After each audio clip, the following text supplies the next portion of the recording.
오늘 말씀의 주제는요, 믿음의 가장 큰 위협, 간 지읒 지읒 프. 이게 뭔지 좀 의문이 되죠. 이거 오타 아닙니다. 간 지읒 지읒 프. 자, 초성만 있는 이 초성 맞추기 얘기인데, 간 지읒 지읒 프가 과연 뭘까? 정답을 맞히시는 분께는 제가 소정의 상품을 드리도록 하겠습니다. 네? 지프? 간 지읒 지읒 프가 지프차 땡 틀렸습니다. 네. 정답입니다. 간주 점프입니다. 간주 점프. 간주 점프. 제가 왜 이걸 지읒 지읒 프라고 표현했을까요? 여러분 노래방에 가신 분들은 아실 거예요. 노래방 리모컨에서 뭘 제일 많이 누르는지. 이 버튼을 제일 많이 누르기 때문에 대부분 이 버튼은요, 글씨가 다 남아 있질 않고요.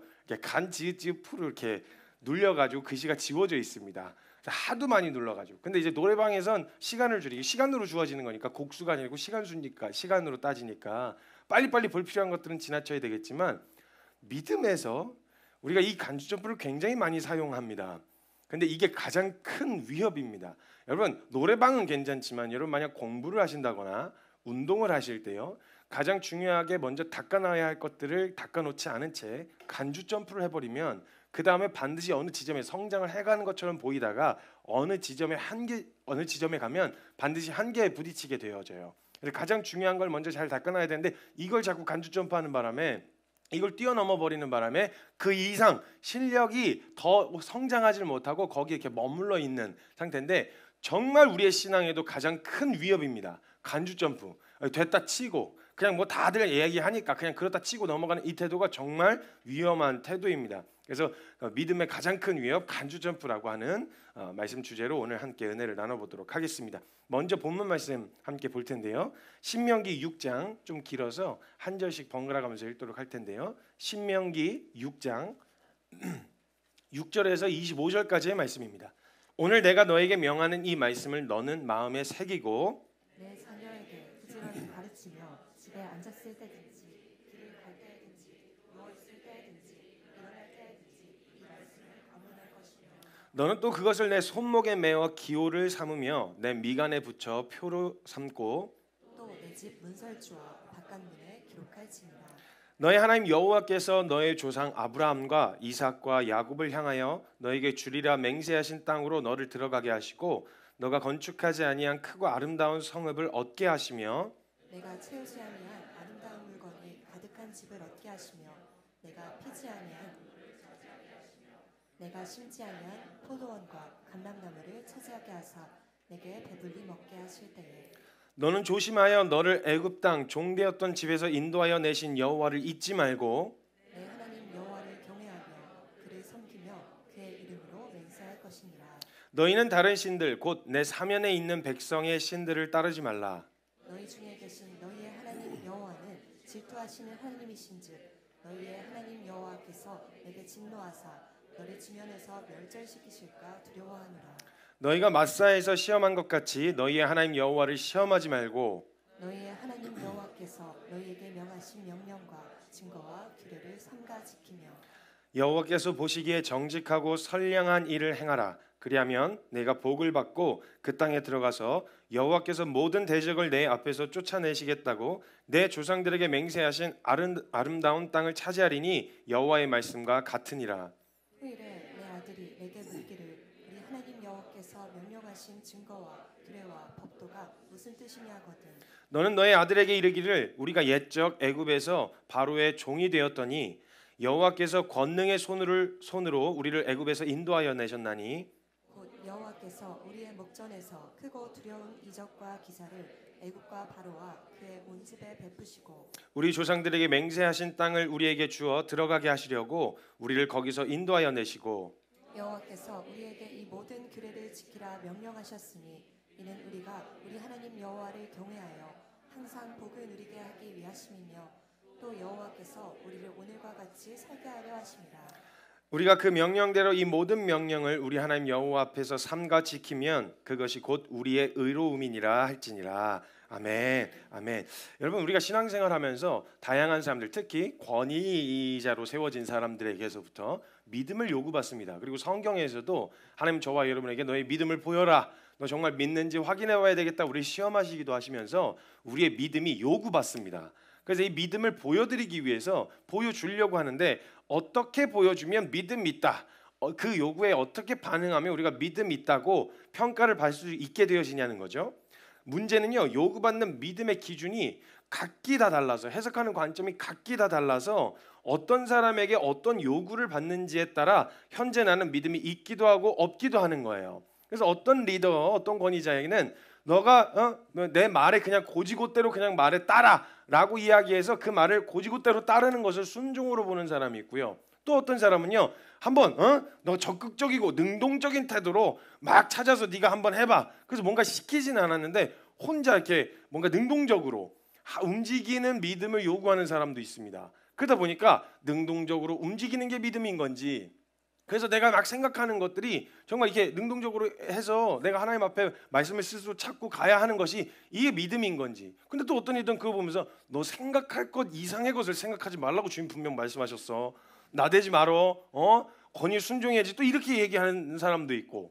그것도 어떤 사람은 너무 소극적이면 너 하나님 말씀에 순종하는데 왜 이렇게 소극적이야? 왜 이렇게 수동적이야? 능동적으로 하나님 말씀에 순종해야지. 누군 또 이렇게 이야기하고. 도대체 뭐가 하나님 앞에서 올바른 믿음의 기준이 되어서 그대로만 하면, 그대로만 따르면 내가 믿음으로 사는 삶이라고 하나님도 인정해 주실 수 있냐는 거죠. 같은 행위를 보고도 어떤 사람은 그럴 수도 있지. 그럴 수 있어. 이걸 통해 또 많은 걸 배우게 될 거야 라고 이야기하는 사람도 있지만, 생각하는 사람도 있지만, 어떤 사람은 어떻게 그럴 수 있어? 복음을 듣고 하나님 앞에 순종해서 살아간다고 하는 사람이 어떻게 그렇게 살 수 있어? 라고 또 이야기를 한단 말이죠. 헷갈려 죽겠어요. 애들도 이것 때문에 헷갈린 거거든요. 우리도 사실 헷갈리잖아요. 이거 어느 교회 가면 괜찮대, 어느 교회 가면 또 안 괜찮대. 근데 그 근거가 다 말씀들이 또 있어. 그래서 헷갈려 죽겠는 거죠. 그래서 자기와 맞는 리더가 있고 자기와 맞는 팀원이 있는 거예요. 그렇게 생기게 되어져요. 그리고 그게 한 무리와 집단을 이루게 되어집니다. 그렇게 무리와 집단이 이루어지면 자신들과 다른 무리나 집단을요, 믿음이라고 하는 기준으로, 믿음의 유무로 평가를 하게 되어져요. 그러니까 이게 조금 다르다, 뭐 조금 이게 이해할 수 있는 부분으로 이렇게 조금 열려 있는 마음이 아니라 그런 사람들끼리 딱 뭉쳐 있게 되어지면요, 그 외에 다른 집단은 믿음 있다 없다로 평가하게 되어지는 거예요. 우리가 믿음의 기준이 되어지는 거고, 그 외에 이것을 벗어나는 사람은 믿음 있다 없다로 평가되어지니까 이게 지금과 같은 막 완전히 그냥 전신갑주 입고 싸우는, 서로 치고받고 싸우는, 분명 같은 그리스도인들이라고 말하는데 이 세상 한복판에서, 이 치열한 삶 한복판에서 우리가 믿음을 지키며 살아가는 동지며 아군인데 우리끼리 총질하고 싸우고 있게 되어지는 이런 결과가 나타나게 된다는 거죠. 그럼 절대적인 기준이 뭐냐는 거예요. 모두가 함께 동의해야 할, 모두가 다 맞다, 하나님도 인정하실 믿음의 기준은 뭐냐는 거죠. 제가 이걸 어떻게 극복해야 될지를 계속 고민했어요. 도대체 서로 다른 이 믿음의 기준을 가지고 살아왔고 달려왔는데, 그렇게 신앙생활을 해왔는데 어떻게 이 기준을 일치시키며 어떻게 하나가 되어서 서로 각기 다른 성향과 각기 다른 관점이 가지고 있는 사람들이 함께 연합해서 달려갈 수 있게 되어질지, 이거 고민하게 되어질 수밖에 없는 거예요. 교회 안에 참 다양한 사람들이 있고 하나님께서는 저에게 그 사람들과 함께 연합을 명령하셨는데 어떤 기준이 절대적인 기준이어서 고수해야 될 것이 있으며 어떤 건 타협이라기보다 합의점을 찾아도 되는 영역이 있는지, 그래서 절대 양보해서는 안 되는 가치가 무엇이며 이 부분은 괜찮아, 이렇게 적당히 합의점을 찾아도 돼라고 할 수 있는 영역은 또 무엇이냐는 거예요. 이게 분별이 잘 안 되더라고요. 매번 이 상황들이, 여러 가지 상황들이 터졌지만 이 부분에 대한 명확한 결론이 제게 내려지질 않아서 매 상황마다, 매 사건마다, 매 사람마다 이것에 대한 고민의 시간이 길어질 수밖에 없었어요. 모든 문제들을 그냥 덮고 넘어갈 수 있지만 우리에게는 우리의 연약함을 감추려고 하는 본성적인 반응이 있기 때문에 이걸 그냥 덮고 넘어갈 수도 없고, 그렇다고 드러내놓고 이걸 처분을 하자니, 결정을 하자니 이거 사람을 잃어버리게 생겼고, 이거 도대체 이거 어떻게 해야 되는 거지? 그래서 각자 사람들이 이제 리더를 향해서 바라볼 때요, 뭔가 결정해야 되는 사람을 바라볼 때 각기 나름의 관점을 가지고 이야기를 한단 말이죠. 이렇게 해야 되는 거 아니에요? 이렇게 해야 되는 거 아니에요? 근데 문제는 뭐냐면 제가 그 실력이 안 돼요. 요구받는 저도 그 실력이 안 되는 거예요. 그래, 이렇게 해야 되는 건 아는데 그럼 이건 어떻게 해? 이렇게 해야 된다는 건 알겠어. 근데 이건 어떻게 해? 다 필요한데 이걸 다 할 수가 없는 거죠. 이 상황에서 도대체 어떻게 해야 됩니까? 이게 하나님 앞에 가장 큰 기도 제목이었어요. 하나님, 그래서 제가 저한테 기도 제목을 물으면 항상 제 1번 기도 제목이 그거예요. 하나님이 허락해 주신 공동체를 이끌어갈 수 있는 지혜를 주십시오. 하나님이 가장 기뻐하시는 선택을 할 수 있는 분별력을 저에게 허락하여 주십시오. 이게 가장 큰 기도 제목이었어요. 어떻게 될지 잘 모르고 참 어려운 거예요. 모두를 만족시킬 결정을 하기가 참 어려웠고, 사실은 모두를 만족시킬 수 있는 결정을 하는 건 불가능하죠. 그래서 하나님 앞에 지혜를 구했어요. 하나님, 절대적인 믿음의 기준이 뭐며 각기 다른 믿음의 분량을 가진 사람들과 어떻게 연합하고 함께 할 수 있는 겁니까? 이 질문과 이 기도 제목을 가지고 사람들과 교제하기 시작했어요. 한 사람 한 사람 교제하면서 그 이야기를 듣고, 또 분명 하나님 말씀대로 순종하고 싶은 마음은 누구에게나 있을 텐데 왜 그 마음이 있는데 이렇게 표현되어졌을까? 왜 이런 행동이 나오게 되어졌을까? 이게 궁금해서 좀 연구와 분석과 공부도 할 겸 이야기도 들어볼 겸 교제를 나누기 시작했죠. 그래서 나라고 하는 사람이 갖고 있는 옳다는 기준을 한번 내려놓고 나도 나의 입장에서 이렇게 어떻게 결정했는지에 대한 이야기를 해주고, 그리고 그 사람도 자기 나름대로 왜 이 행동이 나왔는지에 대한 이야기를 듣는 이런 시간들을 좀 보내면서 진짜 큰 깨달음을 얻게 되어졌어요.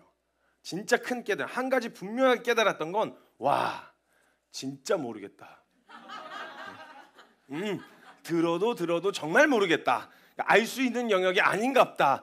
아무리 들어도, 아무리 이렇게 저렇게 생각을 해봐도 내 한계는 여기까지인가 보다. 뭐 이런 것을 한 가지 깨닫게 되어졌어요. 정확한 기준을 세우기가 너무 어려운 거예요. 같은 말을 해도 아로 이해하고 어로 이해하는 이 사람들과 함께 어떻게 이걸 녹여내고 이걸 전달할 수 있을까? 이게 너무 어렵고 이게 어려운 주제였어요. 이것을 하면 되고 안 되고가 분명하게 성경에 기재되었으면 어렵지 않죠. 혼란스러울 리가 없고, 이런 상황에서 무조건 이렇게 그 사람 성향과 성품 전혀 고려하지 않고 성경이 얘기한 그 텍스트대로 이 상황에선 이렇게만 반응해야 돼, 저 상황에선 저렇게만 반응해야 돼, 요렇게 적어놨으면 얼마나 편합니까? 얼마나 분별하기가 쉬워요. 근데 뭐가 애매해서 되게 현실성 없는 것 같은 이야기들이 성경에 풀어지니까 지금의 상황에선 성경이 별로 도움이 안 되는 거죠. 현실적인 도움이. 누구는 괜찮다고 하고 누구는 괜찮지 않다고 하는 이런 상황, 이런 믿음의 기준이라고 했을 때 도대체 성경은 이거 어떻게 제시하고 여기서 분명한 기준을 제시해 줄 수 있냐는 거예요. 이렇게 고민을 하는데도 쉽게 해결이 되지 않는데, 와, 성도님들 진짜 힘드시겠다 이런 생각이 돼요. 저는 온팍 밥 먹고 이것만 하잖아요.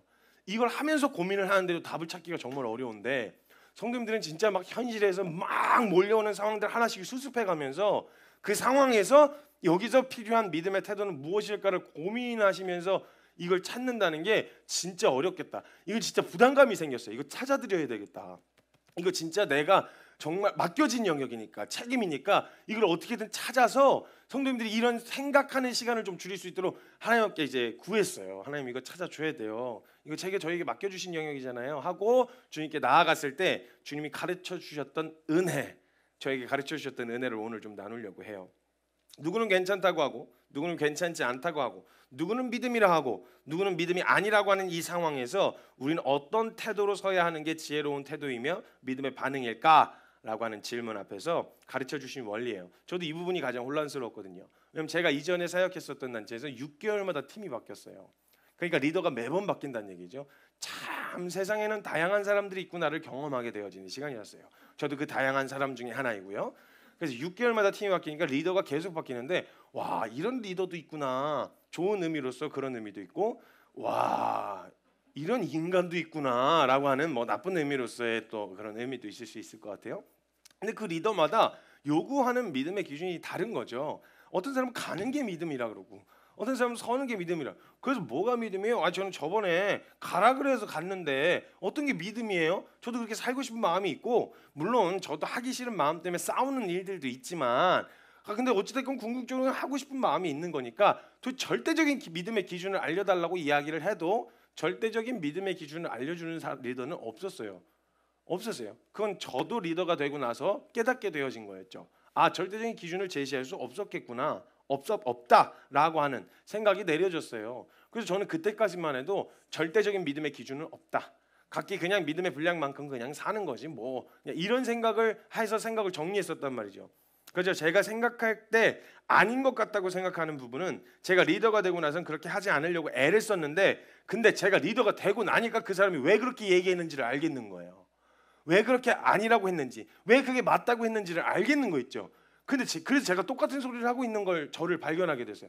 난 진짜 저렇게 하지 말아야지 이렇게 해놓고 제가 그 자리에 서서 왜 그 이야기를 하게 됐는지를 알게 되니까 제가 똑같은 얘기를 하고 있더라고요.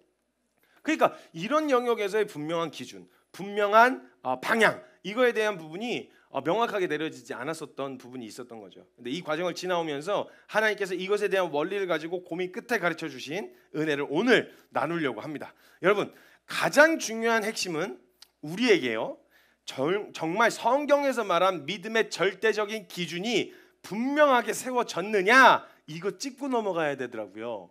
저 이거 그냥 넘어갔었거든요. 그냥 됐으니까 이거 다 알아. 우리가 이야기하는 내용들 다 알아. 다 알고 다 동의했어. 그러니까 그 다음에 오늘 어떻게 믿음으로 반응해야 돼? 그러니까 오늘 어떻게 살아야 돼? 이걸 자꾸 물었는데 제가 이걸 고민하는데 답이 안 나오는 거예요. 근데 주님이 가르쳐 주신 건 뭐였냐면, 다시 저 정말 네가 안다고 말했던 거 제대로 한번 다시 짚어봤어? 왜냐하면 이 결론이, 이 분명하게 세워진 성경에서 말한 되게 추상적인 것 같아 보이는 이 절대적인 기준이 제대로 세워져 있으면 오늘의 상황 그렇게 어렵지 않을걸? 너가 하기 싫은 마음 때문에 어려워하는 게 아닌 이상 뭘 하는 게 맞는 거예요 라고 하는 이것 때문에 분별이 안 돼서 어려움은 없을걸? 이렇게 말씀해 주시는 거예요. 저에게 정리하는데, 그러니까 이 절대적인 기준이 분명 나에게 세워졌는지, 이 기준이 나의 기준이 되었는지, 성경에서 말한 기준 따로 있고 내가 믿음이라고 말하는 기준이 따로 있어서 내가 보기에 내가 옳고 그름을 판단하는 기준이 되어지고 있진 않았는지, 이거 살펴봐야 된다는 거예요. 성경에서 말한 분명한 믿음의 기준과 방향이 우리의 기준이 되었는가, 이걸 점검해야 되는데 이거 점검 안 하고 넘어가니까 그 상황에서 옳다는 거 선택하고 싶어요. 근데 뭔지 모르겠어요 라는 말이 자꾸 나오는 이유가 그것 때문이라는 거였죠. 그 기준이 명확하게 세워져야 되는데, 기준이 뭔지 아는 거 말고요, 그게 복음이라는 게 무슨 내용인지 알아요 이런 거 말고요, 그게 정말 내 기준이 되었냐는 거예요. 내 삶에 옳고 그름을 판가름 짓는 게 내 성품, 내 성향, 내 인격, 내 가치관이 아니라 복음이 말하는, 성경이 말하는 기준이 정말 내 기준이 되는 게 맞냐는 거죠. 말씀에서 이야기한 기준이 나의 기준이 되어져야 되는데, 그러니까 그것이 우리가 나아갈 표대가 명확하고 분명하게 세워져 있는지, 이게 중요한 것이었어요. 그 기준이 명확하지 않고 표대가 세워져 있지 않으면요, 자기가 서 있는 곳이 기준이라고 생각한단 말이죠. 그렇기 때문에 분열과 혼란을 야기할 수밖에 없는 거예요. 내가 기준인데 나는 이렇게 배웠어. 내 신앙생활 이꼬르 기준이 되는 거예요. 내가 지금까지 해왔었던 신앙생활, 내가 해왔었던 가치관, 이게 기준이 돼서 이 기준. 어떤 사람은 되게 정적, 그러니까 이렇게 동적인 예배에 노출돼 있으셨던 분들은 막 이렇게 하시는 분들 있잖아요. 기도원에서처럼 막 이렇게 하고 동적으로 움직이는. 근데 어떤 분은 경건의 척도를 갖다가 침묵에다가 두고 있는 교단도 있어요. 그러면 새벽 기도 가면요, 지금 그 수면 중이신지 새벽 기도를 하러 나오신 건지 몰라요. 다들 눈은 감고 있어요. 근데 그냥 앞뒤 좌우로 이렇게 흔들흔들 비틀하는 요 액션 외에는 조용히 오르간 소리만 들려요. 조용해요. 그러니까 그렇게 동력 이렇게 막 했었던 사람들은 뭐야, 하나님께 예배하는데 다윗처럼 바지 훌렁 벗겨지도록 뛰고 춤추고 예배해야지 이렇게 얘기할 거고, 정적인 사람들은 막 이렇게 왜 이렇게 오두방정이야, 하나님 거룩하신 하나님 앞에 나아가는데 신령과 진정으로 마음을 이렇게 갖고 나아가야지, 이렇게 서로 이야기하는데 다 나름대로 성경적 근거를 가지고 이야기한단 말이죠. 성경의 기준이 우리의 기준이 되지 않으면 이 영역에서 계속 혼란을 야기할 수밖에 없어요. 계속 분열될 거예요. 쪼개진 데서 또 쪼개지고 쪼개진 데서 또 쪼개지는 이런 일들이 우리에게 일어날 거라는 거예요. 여러분, 어쩌면 기초라고 말하고 기본이라고 말하는 믿음의 기준들이 우리가 내용은 알고 있으나 내게 실제로 세워지지 않은 채, 그 기준이 내 기준이 되어지지 않은 채 나름대로 적당히 취할 것만 취해서 나름대로의 기준을 삼아놓는 거죠. 마음에 드는 것만. 그런 거 있잖아요. 사고 많이 친 사람은 은혜만 됐다 강조해가지고 은혜의 기준만 되게 분명하게 세워놓고, 어떤 사람은 행위에 대해서 되게 철저히 썼던 사람은 또 공의에 대한 기준만 또 이렇게 해가지고 그 기준을 세워놓고, 원래 성품과 인격이 약간 딱 부러지고 이렇게 그리고 분명하게 사는 사람들 있잖아요. 말 똑부러지게 하고 일도 똑부러지게 처리하는 사람들은 이거 공의의 기준을 딱 갖다 대면요. 이 사람들이 이게 되게 잘 믿음을 잘 사는 사람처럼 보인단 말이죠. 그래서 그 기준을 가지고 만약 이야기한다. 그럼 막 그렇게 반응하지 못하고 작심삼일 하는 사람들은 너는 복음에 대한 태도가 합당하지 않다. 너는 이렇게 가게 되어지는 거예요. 그리고 그 사람들은 또 은혜를 강조하게 되는 사람 또 어떻게 가겠어? 넌 율법주의다. 넌 은혜를 제대로 모른다. 이렇게 간단 말이죠. 그러니까 계속 진리냐 아니냐 갖고 치고받고 싸우니까 합의를 못 봐요. 합의를 보지 못하는 거예요. 이런 부분에 계속 부딪히게 되어지고 어려움을 야기할 수밖에 없다는 거죠. 내게 실제로 세워지지 않은 채 대충 그렇다 치고 넘어가고 있어서 혼란이 찾아왔는지도 모른다는 거예요. 기억하셔야 됩니다. 기본과 기초는요 가장 중요한 기반입니다. 가장 가볍고 기초라는 말이 결코 가벼운 주제라는 말이 아닙니다. 기반이 제대로 딱 껴있지 않으면 그 위로 쌓아 올리는 모든 것이 불안정할 수밖에 없어요. 가장 중요한 것을 기초라고 합니다. 어느 지점까지는 해도요, 이 기초 안 닦아 놓으면요 반드시 어느 지점에 부딪히게 되어 있다라는 거죠. 그래서 사람들은요 초보, 기초, 기본을 굉장히 무시하고 먼저 화려한 스킬부터 배우려고 그래요. 그래서 막 기초는 난 금방 떼요. 나 원래 약간 재능이 있어갖고 운동신경도 있고 이래갖고요. 운동하는 사람들 중에서 끝까지 못할 선수가 안 되는 사람들의 특징 중에 하나가 뭐냐면 끝까지 그러니까 기초를 되게 무시해요. 기본 체력 훈련, 기초 뭐 공으로 하는 거면 공 가지고 하는 드리블 훈련, 가장 재미없고 진부해 보이는 그거 말고 엄청 멋있는 스킬을 배우고 싶은 거 있잖아요. 이걸 뭐 어떻게 꺾어요, 뭐 어떻게 돌려요, 뭐 이런 거. 그래갖고 그 야매로 탁구 배운 사람들도 항상 그러게 해요. 그래서 막 이렇게 하고 막 구석탱이도 막 밀어놓고 근데 한 10번만 주고받으면 알아봐요. 한 10번 이상 고정적으로 주고받으면 기본기가 되어 있는 사람은요 공을 주고받을 때 고정적으로 20번이고 30번이고 40번이고 계속 받을 수 있어요. 근데 탁구를 이기기 위한 게임으로 배운 사람도 있죠. 그래서 구석탱이로 찔러놓고 막 이렇게 해가지고 막 톡 쳐갖고 요 앞에다 떨고 얌샘이들. 재미없어요. 기본기가 탄탄하게 되어졌을 때 그것을 기반으로 나머지 스킬들 커브도 배우고 뭐 다 다른 모든 공에도 다 공을 돌리는 방향대에 따라서 달라지는 것처럼 이런 걸 할 수가 있는 건데 문제는 이 기초를 굉장히 무시하고 그냥 다 뛰어넘고 넘어가는 경향이 있다라는 거예요. 음악도 마찬가지고 운동도 마찬가지예요.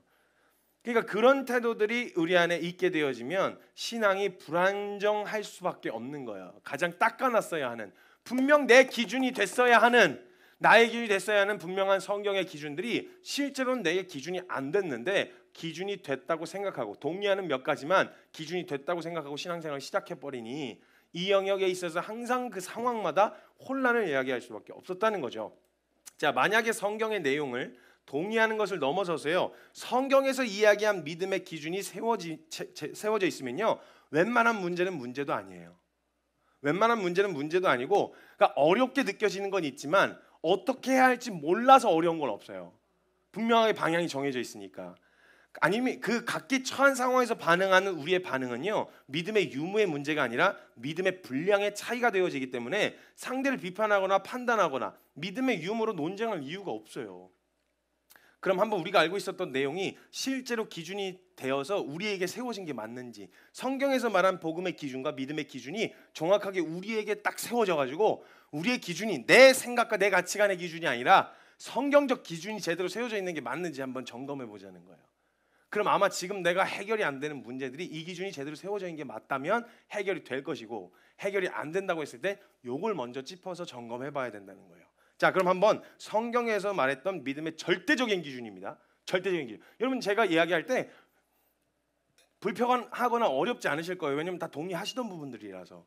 새로운 막 제가 원하는 믿음의 기준을 제시하지 않을 거예요. 성경에서 우리가 다 알고 있었던 믿음의 기준을 제시할 거라서 어렵진 않으실 거예요. 정말 진짜 어떻게 하면 이 말씀이 우리에게 너무나도 현실인지 다른 거 말고 이걸 저는 하고 싶었어요. 우리 성도님들과 정말 실제로 살아가는 믿음이요. 현실이 된 믿음. 이 성경이 너무 생동감 있게 오늘날 너무나도 내게 필요한 말씀이 되어서 말씀을 막 살기 위해서 찾게 되어지는 이런 공동체가 되길 소망해서 현실적인 하나님 앞에 실제로 적용할 수 있는 것들을 가르쳐달라고 구했던 거였는데 보세요. 성경에서 말했던 믿음의 기준이요 굉장히 뚜렷했어요. 뭐 헷갈리거나 어렵지도 않아요. 성경에서 말하는 절대적 믿음의 기준은요, 하나님과 우리 사이의 관계 회복입니다. 이게 절대적인 기준이에요. 우리에게 믿음을 요구하시고 믿음을 쓰라고 하신 영역의 가장 핵심적이고 가장 절대적인 기준은 뭐냐면 하나님과 우리 사이의 관계가 회복되어지는 겁니다. 이렇게 우리는 포괄적으로 이야기를 합니다. 그리고 나서 하나님과의 관계 회복에 대한 그 복음의 풀 스토리를 한번 이야기해봐 라고 이야기하면요, 아마 이런 식으로 이야기하게 될 거예요. 원래대로라면 우리는 에덴 동산에서 하나님이 창조하셔서 하나님과 사랑과 깊은 교제의 대상으로 창조하셨기 때문에 우린 그 안에서 마음껏 뛰놀면서 하나님과 직접 교제하기도 하고 하나님과 이야기하기도 하는 이런 목적으로 창조하신 거니까 에덴 동산에서 마음껏 그걸 누리고 있었어요. 하나님 앞에 나아가는데 거리낌이나 두려움이라는 게 없었어요.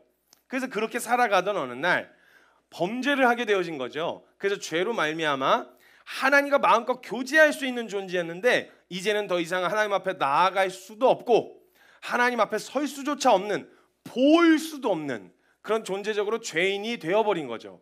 그래서 이 죄인의 상태로는 우리가 하나님 앞에 나아갈 수가 없는 거예요. 내가 노력한다고, 내가 애를 쓴다고, 내가 나를 갈고 닦는다고 그래서 자격을 얻어가지고 티켓을 사듯이 자격을 얻어서 하나님 앞에 나아갈 수 있게 되어질 가능성이 전혀 없게 되어진 거죠.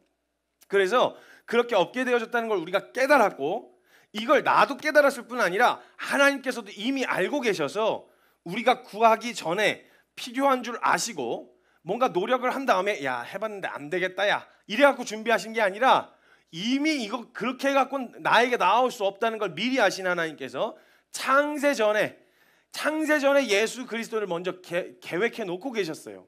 그래서 그 구할 수 없는 우리에게 준비하셔서 대속 제물이 되도록 예수 그리스도, 우리의 의가 아니라 그분의 의를 힘입어서 그분의 자격으로, 내 자격으로 못 나가. 근데 그분의 아들의 자격으로 가면 갈 수 있어. 그러니까 뭔가 내가 시험지를 가져왔는데 내 실력으로는 20점 맞았어. 근데 100점짜리 시험지라고 받은 학생하고 시험지를 바꾼 거예요. 내가 100점짜리 시험지를 들게 된 거죠. 내 실력은 아니었는데. 이게 우리가 말했던 그 그리스도의 의라고 하는 의미입니다. 내가 잘해서 내 실력으로 얻어낸 게 아니라 누군가가 이루어 놓은 일을 우리가 그 자격을 얻게 되어졌다는 거죠. 그래서 그 시험지 들고 아버지에게 갈 수 있게 되어진 자격을 얻게 되어졌다는 거예요. 이게 복음의 내용이잖아요. 그래서 이제는 하나님과 그분의 자격으로 마음껏 하나님 앞에 나아갈 수 있게 되어졌고 자녀가 되는, 그냥 어떤 주종 관계가 아니라 자녀가 되는 권세를 얻게 되어졌어요. 요한복음 1장 12절 말씀에 보면요, 영접하는 자 곧 그 이름을 믿는 자들에게는 하나님의 자녀가 되는 권세를 주셨다고 제가 보냈었는데 네 떴네요. 영접하는 자 곧 그 이름을 믿는 자들에게는 하나님의 자녀가 되는 권세를 주셨다고 이야기합니다. 즉 하나님과 나 사이에 이제 필요한 믿음이 뭐냐? 믿음은요 예수 그리스도의 의를 얻게 되어졌다는 믿음인 거죠. 내가 그냥 믿음을 안 쏟고 그냥 있었다면 나 스스로서 혼자 막 애를 써서 노력을 해갖고 하나님 앞에 나아갈 수 있어야 되는데 문제는 이게 불가능하다는 거예요. 그럼 우리 믿음은 뭘 쓰냐? 예수님의 자격으로 나아갈 수 있게 되어졌다는 거. 예수님이 내 이름으로 이루어 놓은 일들을 그게 내게 일어난 일이라고 믿고 받아들여서 저 예수님의 자격으로 온 거예요. 예수님 자격으로 여기 왔어요 라고 하나님 앞에 나아가는 거. 이게 믿음 아니겠어요? 그러니까 하나님 앞에 나아갈 수 없던 우리가 하나님 앞에 나아갈 수 있게 되었다. 누구의 의로? 예수님 때문에, 예수님의 의로. 그러면 믿음의 결과가 어떻게 나타나요? 하나님과의 관계 회복으로 나타나겠죠. 나아갈 수 없던 우리가 그걸 믿었더니 어떻게 됐냐? 하나님의 자녀가 되는 권세를 얻고 하나님 앞에 두려움 없이 하나의 성결과 의로 하나님을 섬길 수 있게 되어지는 그런 은혜를 얻게 되어졌으니 믿음의 기준은요 하나님과의 관계 회복이 되어질 것이고 그 믿었더니 결과는 어떻게 나타나냐? 하나님과 친밀해지는 것으로 나타나게 될 거라는 거죠. 이게 믿음의 절대적 기준이에요. 믿음의 절대적 기준은 여기 있는 거예요. 믿음의 대상이 예수님이어야 하고 그 믿음의 결과는 하나님과의 관계 회복으로 이어져야 된다는 거죠. 그러면 우리의 믿음의 방향은 하나님과 앞으로 그럼 우리가 살아가면서 이 믿음은 어떻게 쓰여지게 되어지느냐? 믿음의 결과는 그 믿음의 방향은 하나님과 우리 사이가 처음에 만났을 때 어색하잖아요. 여러분 처음 만나신 분들 어색하시고 여기 처음 나오신 분들은 어색하시잖아요. 뭐 어떻게 해야 될 줄 모르고 어쩔 줄 모르겠잖아요. 그런 어색한 관계인 거죠. 처음하고 하나님하고 만났을 때도 그렇게 안 보다가 만나게 되어졌으니 그 문화나 그 대화 방식이 얼마나 어색하고 뻘쭘하겠어요. 그래서 처음에는 하나님 안녕하세요. 그래서 앉아서 막 물만 홀짝홀짝 목이 타니까 계속 물만 들이키면서 예배 시간 언제 끝나나 이거. 너무 어색해서 막 너무 죽겠는 거예요. 어쩔 줄 모르겠는 거 있죠. 그런데 같이 공감대가 형성되어지기 시작하고 추억이 쌓이고 시간이 지나게 되어지면서 그 관계가 점점 친밀해지고 더 많은 것을 공유할 수 있게 되어지고 더 많은 추억이 생기게 되어지죠. 같이 일을 뭔가를 하니까. 그리고 더 많은 일을 함께 할 수 있게 되어지는 거죠. 더 많은 영역을 공유하게 되어지고 내가 남들에게 말하지 않았던 내 마음도 오픈하게 되어지는, 이렇게 되어질수록 관계가 친밀해지잖아요.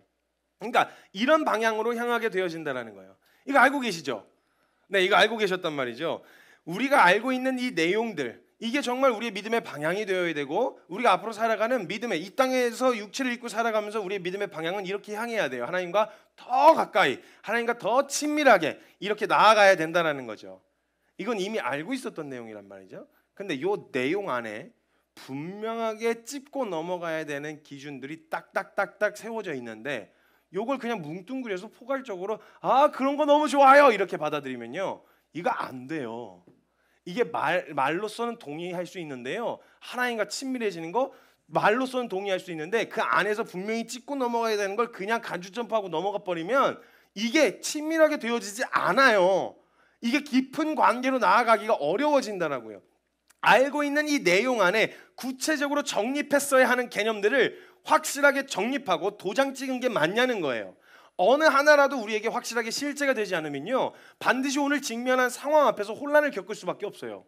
우리가 어쩌면 내용은 알고 있지만 추상적으로 넘어가 버린, 그렇다 치고 넘어간 가장 중요한 신앙의 원리들을 패스해버려서 그 내용들이 그렇다 치고 넘어가고 있진 않았는지 이거 점검하셔야 돼요. 그렇게 넘어가면 결론 안 나요. 지금 오늘 어떻게 해야 될지 모른다고요.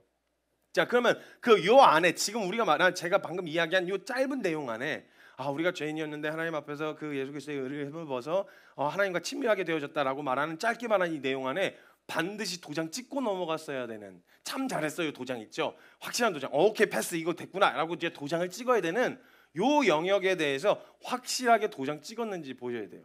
만약 여기서 도장 안 찍었다, 우리 앞에 일어난 모든 문제의 원인은 거기 있어요.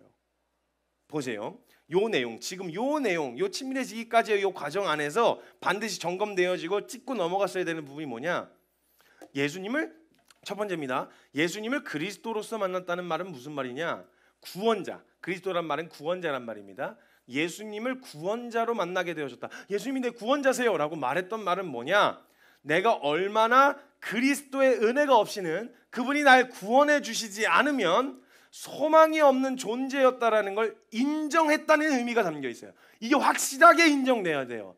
이게 확실하게 도장 찍혀야 되는 거예요. 이 개념부터 찍혀져 있지 않다, 나머지는 아무 의미 없어요.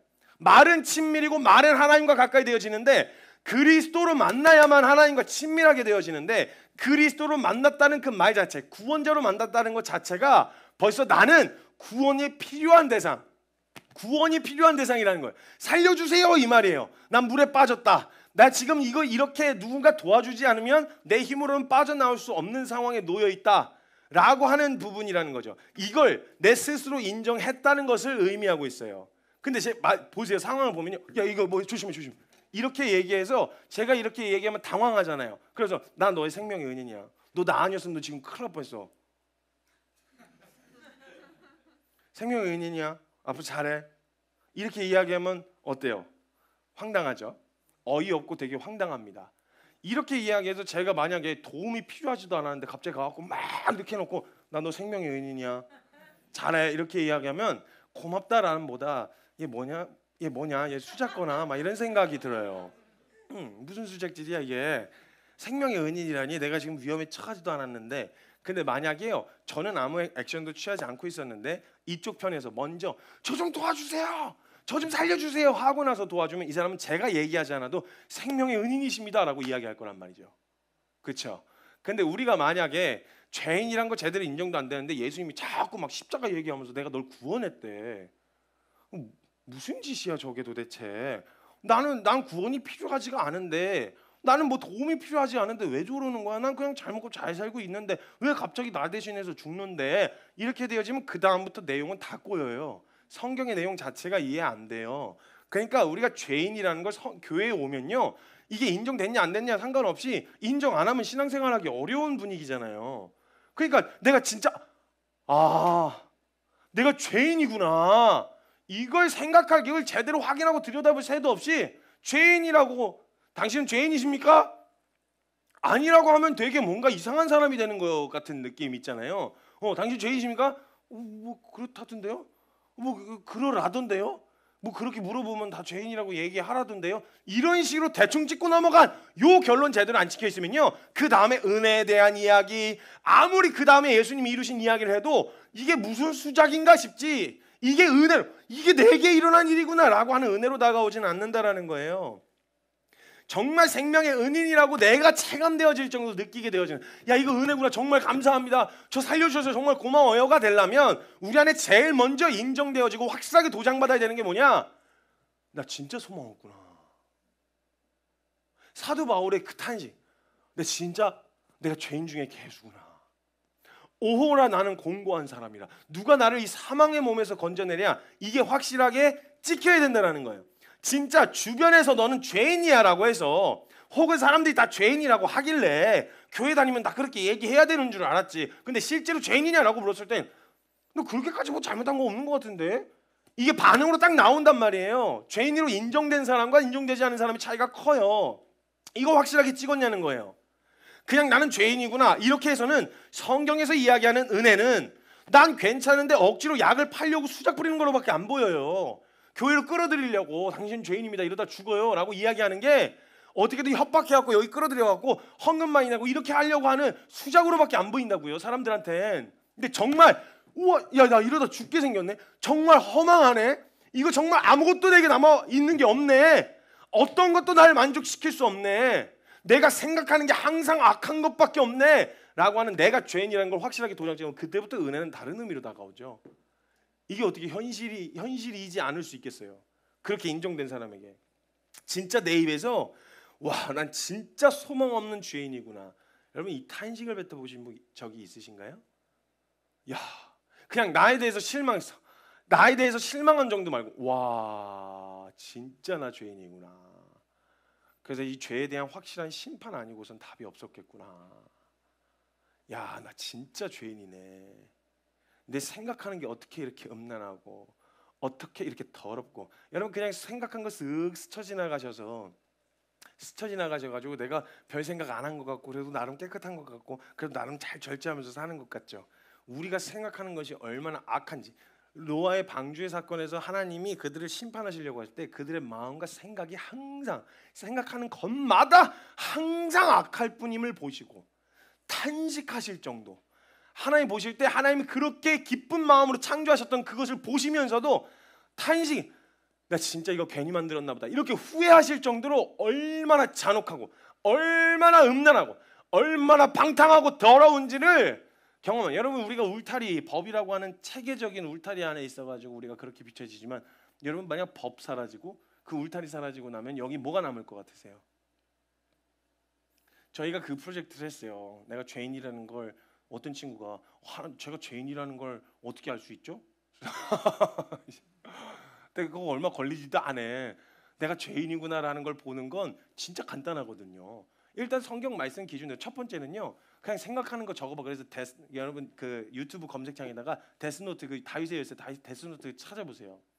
그리고 여러분 한번 시도 한번 해보시죠. 내가 죄인인 거 잘 모르겠다 하시는 분들 하루에 드는 생각들 있잖아요. 이걸 텍스트로 얼른 옮겨보세요. 음란한 생각을 했으면 누가 어떤 생각을 했는지도 적으시고요.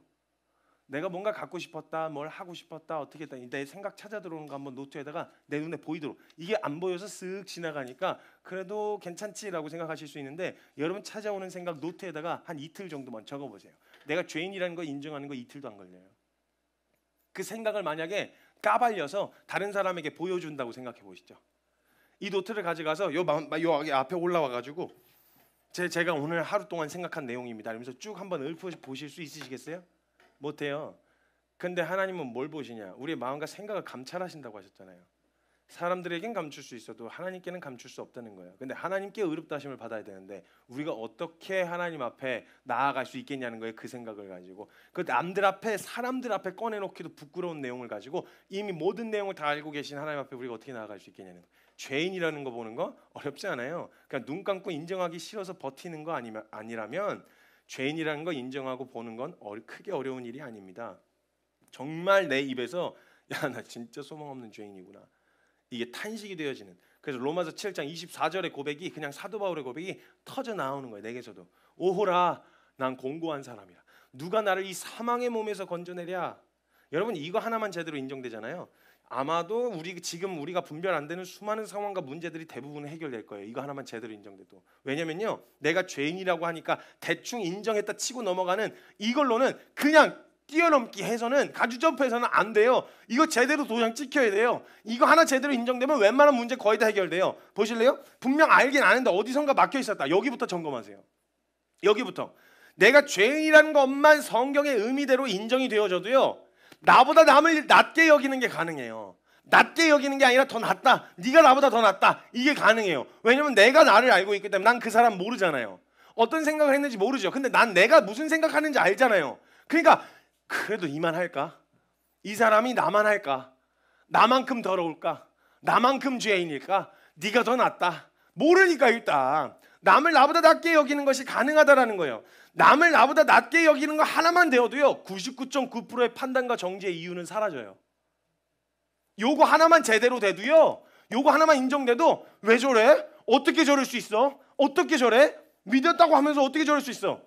믿었다고 말하는 저와 여러분 안에서 일어나는 생각들은요, 남들이 보지 않는 곳에서 행했었던 우리의 행동들은요, 여러분 이거 하나만 제대로 인정돼도요, 내가 죄인이구나, 와 나 진짜 죄인이구나, 이거 하나만 제대로 인정돼도 99.9%의 판단과 정죄의 이유는 다 사라져요. 관계에 있어서 뭔가 어렵다, 힘들다라고 말하는 거 그래봐야 사소한 문제들이지, 정말 성경적 근거로 심각하게 고민하는 모든 문제들이요, 이거 하나만 인정돼도 웬만한 거 가지고 어려워하지 않을 수 있어요. 어려움은 찾아올 수 있겠죠. 근데 거기까지 갈 수가 없어요. 왜냐면 내가 어떤 놈인지 내가 아니까. 이거 망각하면 그때부터 벌어지는 거예요. 어떤 은혜 받았는지를 잊어버리면. 그래서 제가 주일 설교 때 한번 이야기했었는데, 주일 설교 주제가 가장 무서운 게 은혜를 잊은 죄인이라고. 내가 어떤 은혜를 받은 죄인이었는지를 잊어버린 죄인이 제일 무서워요. 난 원래부터 태어날 때부터 그랬다고 생각해요. 그러니까 그렇게 이제 살려고 헌신하는 사람들이 나타나는 반응을 그렇게 하면 안 돼, 저렇게 하면 안 돼, 개구리 올챙이적 생각 못하고 판단하고 정죄하게 되어지는 거 딱 하나예요. 내가 어떤 죄인이었는지를 잊어서 그래요. 아니면 인정을 안 하고 그냥 대충 넘어갔든지. 정말 내 실상을 직면해서 와, 나 진짜 죄인이구나, 야 진짜 예수님 아니었으면 내가 어떻게 해볼 수 없는, 나 정말 소망 없는 존재였구나, 이걸 인정하게 되면 웬만한 거 다 해결돼요. 혼란스러울 이유는 없어요. 어렵긴 해도. 이 대상이 어렵죠. 짜증나고 이렇게 해서 한 대 쥐어받고 싶은 마음은 여전히 있겠지만, 판단과 정죄, 즉 믿음의 유무 가지고 판단하고 정죄하는 일은 사라질 거라는 거예요.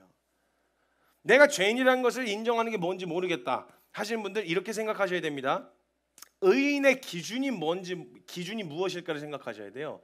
내가 죄인이라는 걸 인정하는 게 뭐예요? 뭘 나쁜 짓을 해서예요? 아니면 내가 뭐 잘못된 행동을 해서예요? 뭘 하면 죄인이라는 거죠? 죄인의 기준인지 뭔지 모르겠어요 라고 이야기할 때 의인의 기준이 무엇일까를 먼저 생각해 보셔야 돼요. 내가 죄인이라는 것이 인정되지 않는다는 건요, 아마도 사람들보다 괜찮고 깨끗한 삶을 살아서라고 생각할 거예요. 그래도 남한테 피해 끼치지 않고, 그래도 남한테 손해 끼치지 않고 내가 그냥 그렇게 살아왔는데 내가 왜 죄인이야? 그래도 저 사람보다 깨끗하지, 이런 생각을 해서일 텐데, 그래서 내가 저놈 자식보다 낫다, 야 진짜 나는 너만큼은 아니다, 이런 생각이 든다는 거죠. 생각이. 근데 하나님 앞에서, 우리는 신앙인이잖아요. 우리는 믿는 사람들이죠. 하나님 앞에서의 의롭다는 기준으로 봐야 돼요.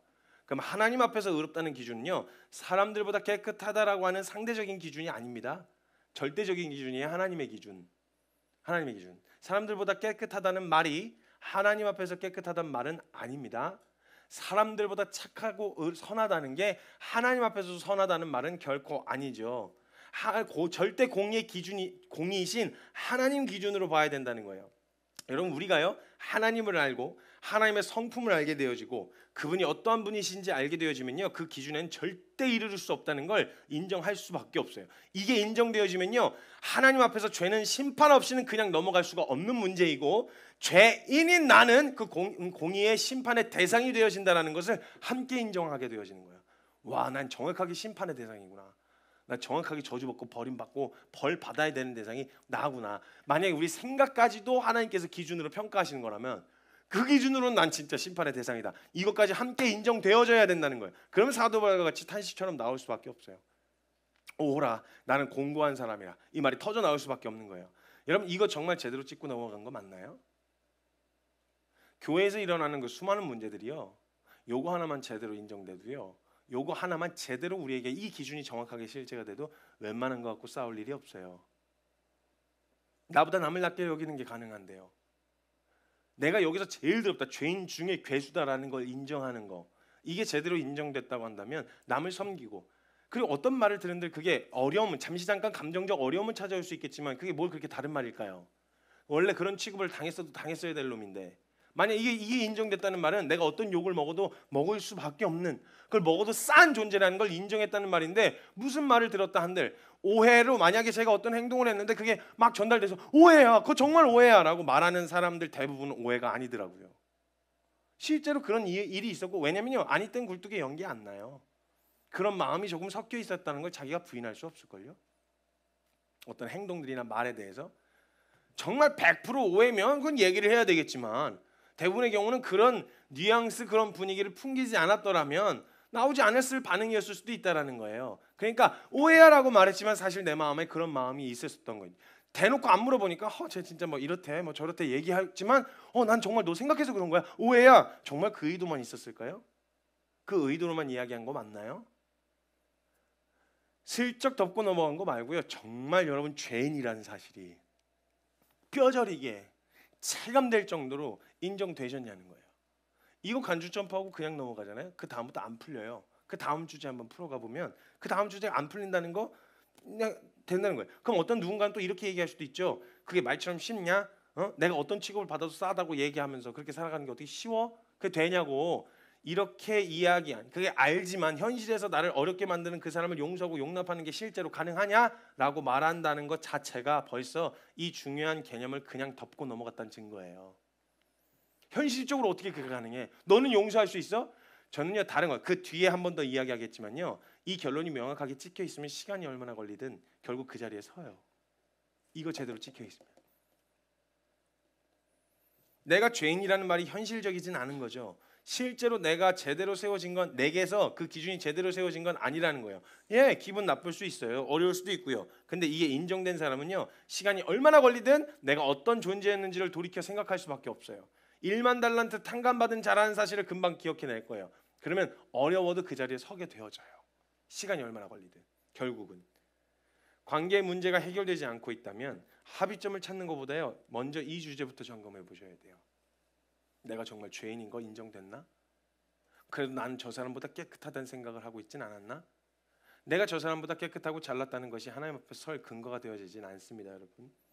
이게 현실이 될 때까지 이거 점검하고 확인해 보셔야 돼요. 나 정말 죄인이라는 말을 동의한 게 아니라 정말 나 인정한 거 맞는지. 두 번째입니다. 이게 인정되어지고 그 다음으로 넘어가면 그 내용 안에는 이런 내용도 있습니다. 그런 내가 거룩하신 하나님 앞에 나아가는 방법은 내 노력도 최선도 아니라 오직 예수님으로만 가능하다는 사실을 함께 발견하게 되어져요. 이게 동시다발적으로 일어나요. 근데 이거 1번 빼놓으면 2번이 성립이 돼야 안 돼요. 안 되죠.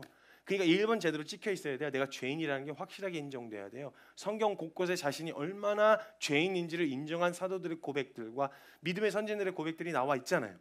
근데 이걸 그냥 그렇다 치고 넘어가면 이걸로 절대 못 넘어가요. 그렇기 때문에 이런 죄인인 내가 그 크신 하나님 앞에 나아가는 방법은 내 노력으로도 안 되고 최선으로도 안 되고 오직 그런 나를 위해 오신 예수님으로만 가능하다는 사실을 함께 발견했다라는 거예요. 요한복음 14장 6절 말씀에 예수께서 이르시되 내가 곧 길이요 진리요 생명이니 나로 말미암지 않고는 아버지께로 올 자가 없다라고 이야기하고 계세요. 그분이 내가 노력을 해서 잘난 뛰어난 사람들이 노력해서 간 게 아니라 예수님이 길이 되어주셨고 진리가 되어주셨고 생명이 되어주셔서 그분으로만 하나님께 나아갈 수 있게 되어진다는 거예요. 내가 죄인이란 걸 깨닫고요, 혼자 해결해 보려고 애를 쓰고 율법도 지켜보고 별짓 다 해봤지만 내가 다시 태어나지 않고서는 절대 내 힘으로 해결할 수 없는 문제라는 걸 인정되어졌는데도 내가 오늘 하나님 앞에 나아갈 수 있다는 건 그건 내 노력 갖고 된 일이 아니라는 거죠. 내 실력 갖고 된 일이 아니라는 거예요. 저와 여러분이 우리가 분명 그냥 조금만 살펴보아도 내가 어떤 실상인지 아는데도 불구하고 여기 나와 있는데 하나님을 부르고 하나님의 이름에 거룩하신 이름을 입에 담는데도 우리 주댕이가 불태워지지 않고 그대로 온전히 여기 남아있는 건 내가 깨끗하고 내가 그런 예배를 드릴 만한 사람이라서가 아니라 그걸 허용하시도록 하나님 앞에 나올 수 있도록 길을 열어 보이시려고 길을 여신 예수님의 은혜 아니고선 불가능하다는 거. 이게 첫 번째가 인정되면 두 번째는 당연히 함께 동시다발적으로 인정되어질 수밖에 없다는 거예요.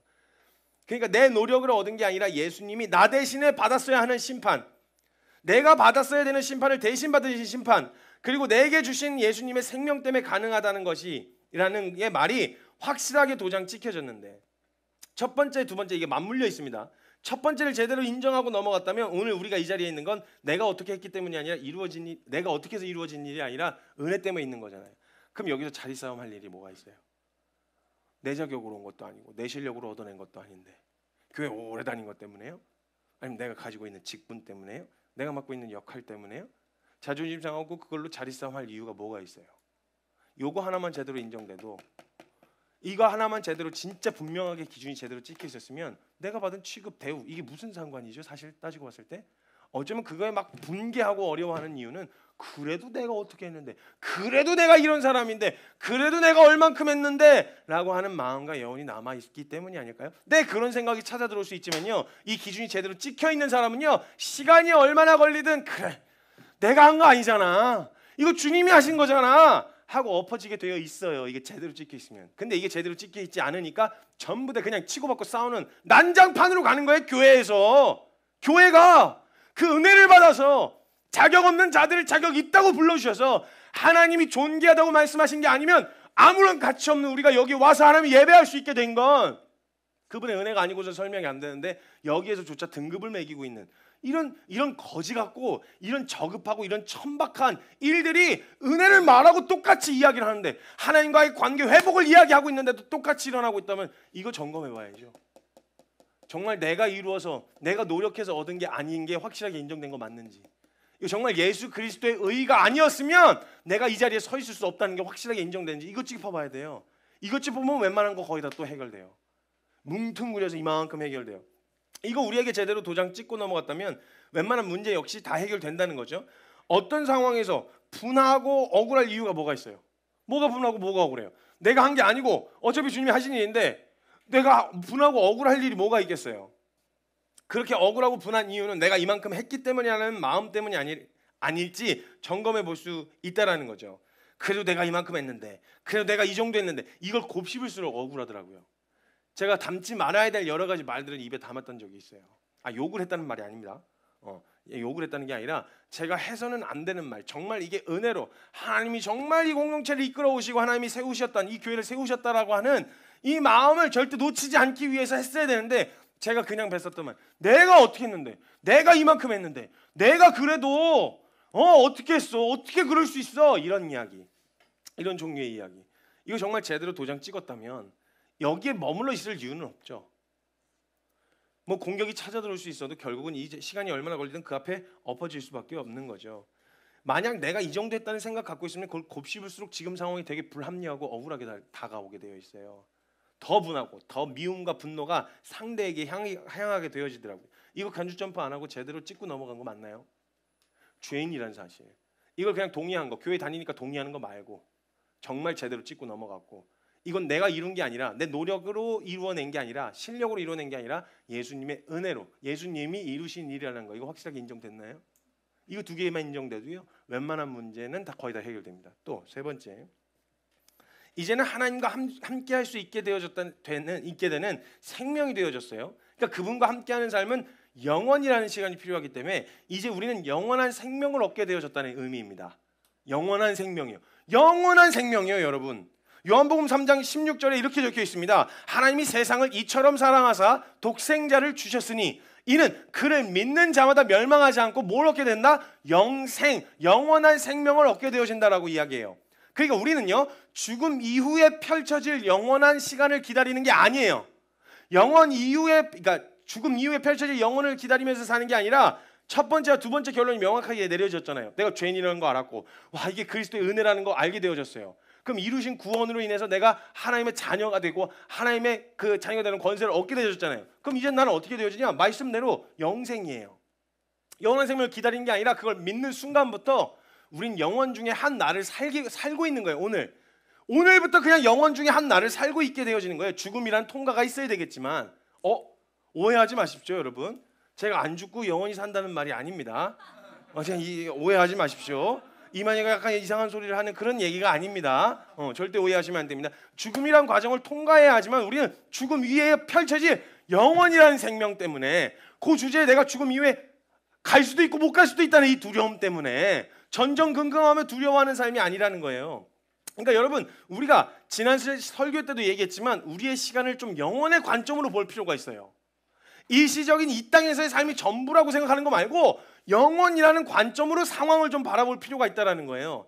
지금 이 땅에서의 삶이 전부라면 그래요, 악착같이 잘 살아야죠. 이게 전부라면 악착같이 잘 살아야 되고 악착같이 축적해야 되고 불려야 되고 그래야 되겠지만, 여러분 만약 곧 이민을 떠나실 거라면 여기서 냉장고 사고 집 사고 다 하실래요?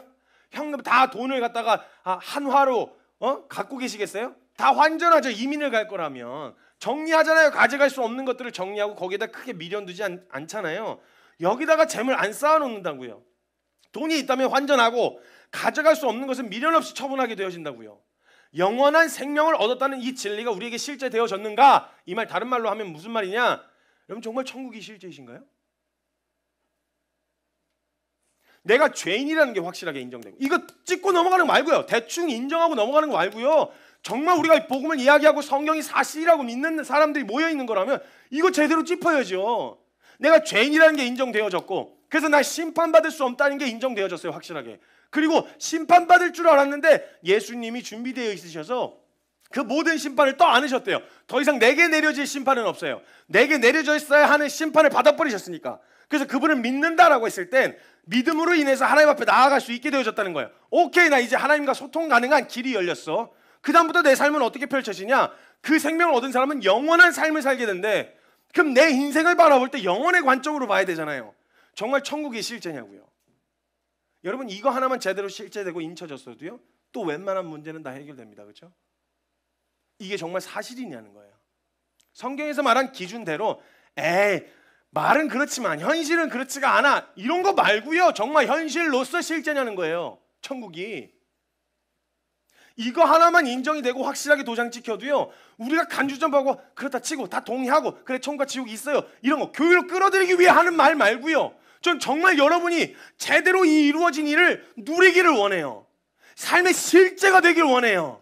그래서 여러분들 안에서 진짜 이 기쁨이, 복음으로 사는 거 이런 거구나, 하나님을 믿는다는 말이 그냥 종교 생활하는 게 아니라 정말 내 안에 실제로 일어날 수 있는 일이구나, 이게 여러분에게 정말 막 기쁨의 탄성이 나오고 그냥 영광이 되어졌으면 좋겠어요. 여러분 천국이 정말 실제이신가요? 여러분에게 정말 실제가 된 게 맞나요? 그래서 우린 영원을 살고 있나요 지금? 그거라면 우리의 오늘에 주어진, 여러분 내 눈앞에 가리고 있으면요 객관적으로 크냐 작냐 상관없어요. 내 눈만 이렇게 가리면요, 저는 제 눈 사이즈는 새끼손가락으로 가능해요. 눈 사이즈. 어떤 사람은 뭐 주먹이 필요하기도 하고 어떤 손바닥 전체가 필요하기도 하겠지만 저 사이즈는 한 요 정도면 충분해요. 요거 하나만 있어도요, 태양하고 비교했을 때 손가락은 정말 보잘것없지만 내 눈 하나만 가려도요 그 큰 태양을 보지 못할 수 있어요. 이게 지금 내 눈앞에 주어진 상황이 너무 크게 보여서 눈앞에 가려놓고 있어서 다른 큰 것과 더 웅장한 것들이 펼쳐져 있음에도 불구하고 이게 제일 크다고 생각하는 거예요. 그러면 우리는 영원의 관점으로 사는 사람들은 이 상황을 어떻게 타게 하냐, 이걸 조금 더 멀리 떼놓고 가장 큰 가치와 이걸 비교해 보는 거예요. 태양과 이걸 비교했을 때는 이거 비교할 수 없이 작아 보이는 거죠. 이것만 놓고 봤을 땐 나에게 너무 컸는데 요 큰 걸 더 큰 걸 놓고 비교해 보니까 이게 작게 느껴지는 거예요. 그러니까 우리가 영원의 관점으로 본다면 이 안에서 일어나는 생사와 복에 관련된 모든 문제들, 그게 큰 문제일까요? 어렵지 않다는 말씀을 드린 거 아닙니다, 성도님들. 너가 현실을 몰라서 이렇게 얘기하실 수도 있겠지만요, 정말 이게 실제라면요, 이게 실제라면요 여러분, 나그네와 같은 삶이 처량하지 않아요. 목적 없이 방황하는 거라면 처량하고 비참하겠죠. 근데 우리는 분명한 목적지와 표대를 향해서 나아가고 있는 것이라면 지금 있는 곳은 지나쳐가는 곳입니다. 물론 허락하신 곳이니까 그 안에서 할 수 있는 모든 걸 다 해야 되겠지만 게으르게 살자는 말이 아니에요. 어차피 갈 건데 뭐 그냥 대충 살아 이게 아니죠. 근데 우린 여기가 다가 아니 여기 안에서 어떻게든 악착같이 살아야 된다라고 하는 이런 부담으로 살지 않을 수 있는 건 우린 영혼을 살고 있기 때문에 이게 크지 않아요. 영혼의 관점을 봤을 때 잠시 잠깐 허락되어진 일이라는 거죠. 이것이 결론되어졌으면요. 여러분 이게 진짜 천국이 실제되어졌으면 지금 혹시 갖고 있는 문제들이 정말 큰 문제가 맞나요? 그게 사실이라면요. 다시 말씀드리지만 그게 나를 괴롭히지 않거나 힘들지 않다는 말이 결코 아닙니다. 영원이 아니라 이 땅에서의 삶이 전부인 것처럼 반응하는 부분에 대해서 이야기를 하는 것이지 어렵지 않다는 말씀을 드리는 게 아닙니다. 그래도 이 땅을 디디고 살고 있지 않은가? 뭐 이런 질문도 많이 받아요. 그래도 우리가 영원을 살지만 하늘의 백성이지만 이 땅을 디디고 살고 있잖아요. 제가 늘 이야기하잖아요. 순서가 그렇게 되면 안 된다고. 그래도 우리가 하늘의 백성이지만 이 땅에서 육체를 입고 살고 있잖아요. 이렇게 되면 안 돼요. 결론이 그렇게 나면 안 돼요. 우린 이 땅에서 살고 있지만 하늘의 백성입니다. 영원을 살고 있습니다. 이렇게 결론이 내려져야죠. 우리에게. 우린 나그네라는 거예요. 여행을 갔던 사람이 고국으로 귀국할 날짜를 잡아놓고 거기서 아예 눌러앉아 사는 것처럼 살지 않는다고요. 그 사람이 어떤 태도를 취해요? 오래 거기다 공을 들이지 않아요. 내 환경 여기에다 그렇게 공을 들이지 않는다고요. 떠나올 거니까. 현실성 없다는 이야기 하지 않으셔야 됩니다. 이게 실제입니다. 실제 일어난 일이고 실제라고 우리가 믿고 있는 내용이에요. 근데 이게 정말 현실성 없는 것처럼 느껴졌다면 그게 우리가 믿는 내용이었던 아까 그 내용들을 실제로 도장 찍고 넘어간 게 아니라는 거예요. 이거 진짜 제대로 돼야 돼요. 죄인이라는 거, 그리고 그다음에 이게 내 의가 아니라 예수님의 의로 되어진 일이라는 거, 그다음에 그렇게 되어졌기 때문에 우린 영원한 생명을 얻었기 때문에 우린 영원을 살고 있다라는 거, 이게 정말 우리에게 실제가 되어져야 된다는 거예요. 네 번째, 영원한 생명을 얻게 되어졌는데 우리와 하나님과의 관계가 영원히 종처럼 노예처럼 천국에서 일을 해야 되는 존재가 아니고요. 하나님이 우리를 어떤 관계로 회복시키셨냐면 아들의 생명을 주셨어요. 그러니까 영원히 아들의 자격으로 사는 거예요.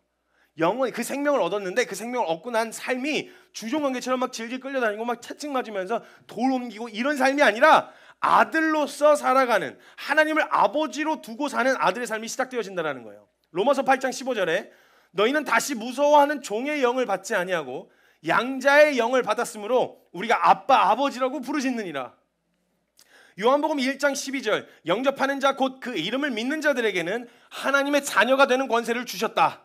이 결론에 이르게 되어지면요, 이 땅에서 육체를 입고 살면서요, 죽음 이후에 혹시라도 내가 천국 갈까 지옥 갈까 이렇게 두려워하면서 전전긍긍하면서 그걸 두려워하면서 나 하나의 신앙만 매달려가지고 하란 것만 하고 하지 말란 건 하지 않으면서 간신히 내 삶 유지하는 그런 삶의 소극적인 삶으로 살지 않아요. 아들은요, 뭔가 말을 안 해도요, 우리 아빠가 뭘 좋아하지? 아빠가 좋아할 것 같은 일을 그냥 막 뭐 묻지도 않고 그냥 해봤을 때, 여러분 저도 가끔 그렇게 무모하게 뛰어들어서 분별 잘못했던 적이 있었거든요. 말씀하시면 한다고 했지만 말씀 안 했는데도 해갖고 사고 쳤던 적이 있어요. 근데 재밌는 게 뭔지 아세요? 하나님이 그 마음을 기뻐 받으셨어요. 책임지시더라고요. 분명 잘못 분별한 게, 결과적으로 봤을 때 잘못 분별한 게 맞았어요. 야, 시키지도 않은 걸 왜 해가지고 사고를 치고 다니고, 이게 아니었고요. 저는 진짜 다른 게 아니라 말씀하시면 한다니까. 그래서 그런 마음으로 한번 해볼까 해갖고 분별 잘못해갖고 사고를 땡 쳤는데 주님이 기가 막히게 그 친 사고를 하나님 기가 막히게 인도하셔서 선을 이루시더라고요. 아들의 생명은요, 이게 맞나 틀리냐 이거 막 전전긍긍하면서 이렇게 하지 않아요. 아들이 아빠에게 말을 배우고 언어를 배울 때요, 저한테 이게 맞는 말인가 아닌가 이거 하면 어떻게 되지, 이게 아니라 일단 뱉어놓고 배워요. 뱉어놓고 일로 와 이렇게 해서 뭐 후드로 맞든지, 아닌 걸 말했을 때는 그러면 그때 그렇게 배우는 거거든요. 이거 뱉는 거예요. 그냥 막 아빠 앞에서 그냥 막 다 뭐 맞는 행동이냐 아니냐 이런 거 계산 안 하고 막 일단 먼저 하면서 배워가잖아요. 알아간다고요. 두려움 없는 거예요. 아들의 생명을 받아서 야, 나 이렇게 해서 내쳐지면 어떡해? 야, 이렇게 하다가 나 진짜 이거 버림받으면 어떡해?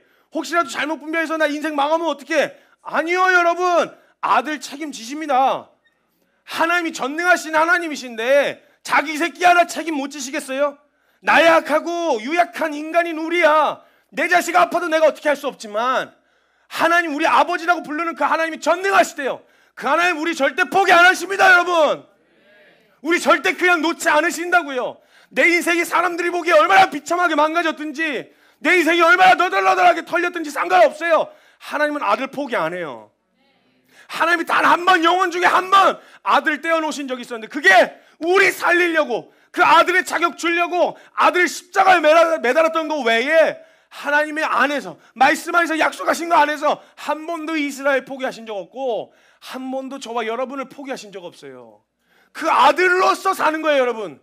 뭔가 나중에 심판받은 판사와 피의자의 신분으로서 만나게 되어지는 게 아니라 육체를 벗을 때 찬송가 저자처럼 내 주를 생각만 해도 마음이 좋거든. 내 주를 직접 배울 때야 얼마나 좋으랴. 내가 죽음 이후에 하나님 만나 두려워서 전전긍긍하며 사는 삶이 이 땅에서 사는 게 아니라요, 아들로서 막 살다가 아빠 이제는 저 직접 보고 싶어요. 아빠 이제 직접 얼굴을 보고 싶고 그 목소리 듣고 싶고 하나님 어떠한 분이시 한번 만져도 보고 싶고 성경에서만 보았던 그 인물들, 믿음의 증인들 한번 만나보고 싶은 이런 소망함이요, 그런 소망함으로 이 땅에선 마음껏 사는 거예요. 여러분, 이룰 수 있고 내가 어떻게 하면 빼앗길 수도 있고 어떻게 하면 주어지기도 하는 내 노력의 여부에 따라서 있는 게 아니라 그리스도의 은혜는 우리 어떠함 때문에 주어진 거 아니었으니까 우리에게 주어지는 구원 역시 그렇다는 거예요. 여러분 기억하세요.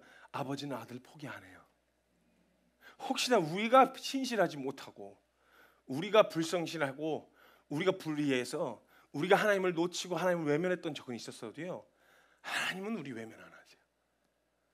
우리가 어떤 꼬라지인지 알고 이미 사랑하시기로 결정하신 거기 때문에요, 하나님은 절대 우리 포기 안 하신다는 거예요. 그럼 아들로서 이 땅에서 어떻게 살까 한번 생각해 보세요. 그럼 또 우리가 뭘 해야 될지 결정나요.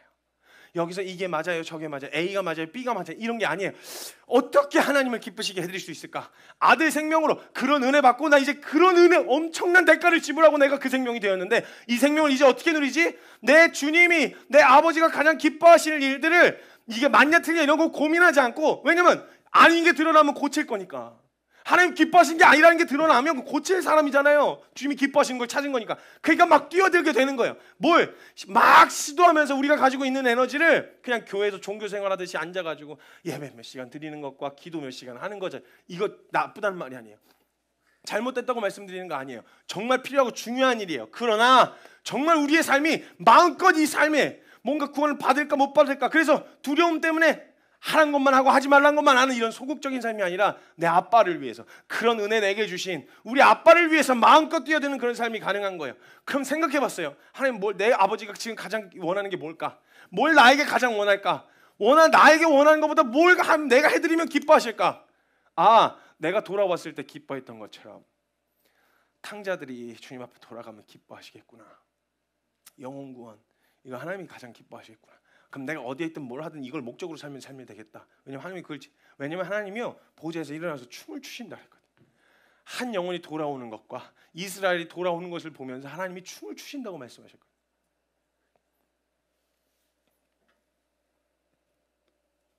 여러분, 지금까지 이야기한 내용들을 우리가 알고 있다고 생각했고 우리의 믿음에 되는 내용들이었어요. 다 들어보셨고 다 동의하시는 부분들. 근데 이게 정말 사실이냐는 거예요. 절대 양보되어질 수 없는 기준이, 성경 곳곳에 있는 이야기들이고 부정할 수 없는 이야기예요. 그런데 이 믿음의 기준이 자꾸 혼란스러운 이유는 뭐냐? 그냥 넘겨서는 안 됐었던 이 가치를 그냥 얼렁뚱땅 대충 슬쩍 덮고 제대로 인치고 확실하게 도장 찍고 넘어갔어야 되는데 그냥 슬쩍 덮고 죄인이래. 나 죄인이야. 예수님이 다 하셨대. 나도 조금 하긴 했는데 예수님이 다 하셨대. 이렇게. 그리고 그분 이후에 살아가는 삶이 목사님 눈에 들어야만, 하나님 눈에 들어야만, 그래야 내 믿음이 인정받을 것 같아서 두려워 떠는 삶으로 살게 되어지는 이 영역이 확실하게 도장 찍어지지 않으면 그렇게 되어질 수밖에 없다는 거예요. 신앙의 문제라면서 상담을 하고 이야기를 해도 결국 성경에 있는 이야기대로 대안을 말하고 조언을 했을 때 현실성, 저도 현실성이 없는 것 같고 듣는 사람도 말씀에 있는 거 말고요, 그거 다 아는데 그거 말고 현실적인 대안이요 라고 이야기하고 기대하고 있다면 우리가 알고 있고 믿는다는 내용이 전부 허상 아닙니까? 한 가지 정말 조심해야 할 것은, 말씀대로 살고 싶은 소망함으로 시작된 고민에 말씀은 온데간데 없이 없고 말씀은 실제로 하나도 내게 대안이 되어지진 않으면 다른 현실적인 대안이 필요한 때로 다른 현실적인 대안이 필요하다고 생각한다면 그 말씀이 정말 우리에게 현실 맞습니까? 그 정말 말씀대로 살고 싶은 거 맞습니까? 다른 게 아니라, 다른 대안이 필요할 때가 아니라 알고 있는 내용 전부 다시 한번 점검해 봐야 될 때라는 거예요. 성경의 인물들, 믿음의 선진들, 사도들 전부 이거 짚어서 제대로 인쳐진 상태에서 했던 고백들, 그들의 삶들이었어요. 근데 이거 전부 간주 점프하고 나서 우리에게서 동일한 그들과 같은 모습이 나타나기를 기대하는 것 자체에 말의 어폐가 있는 거 아니겠어요?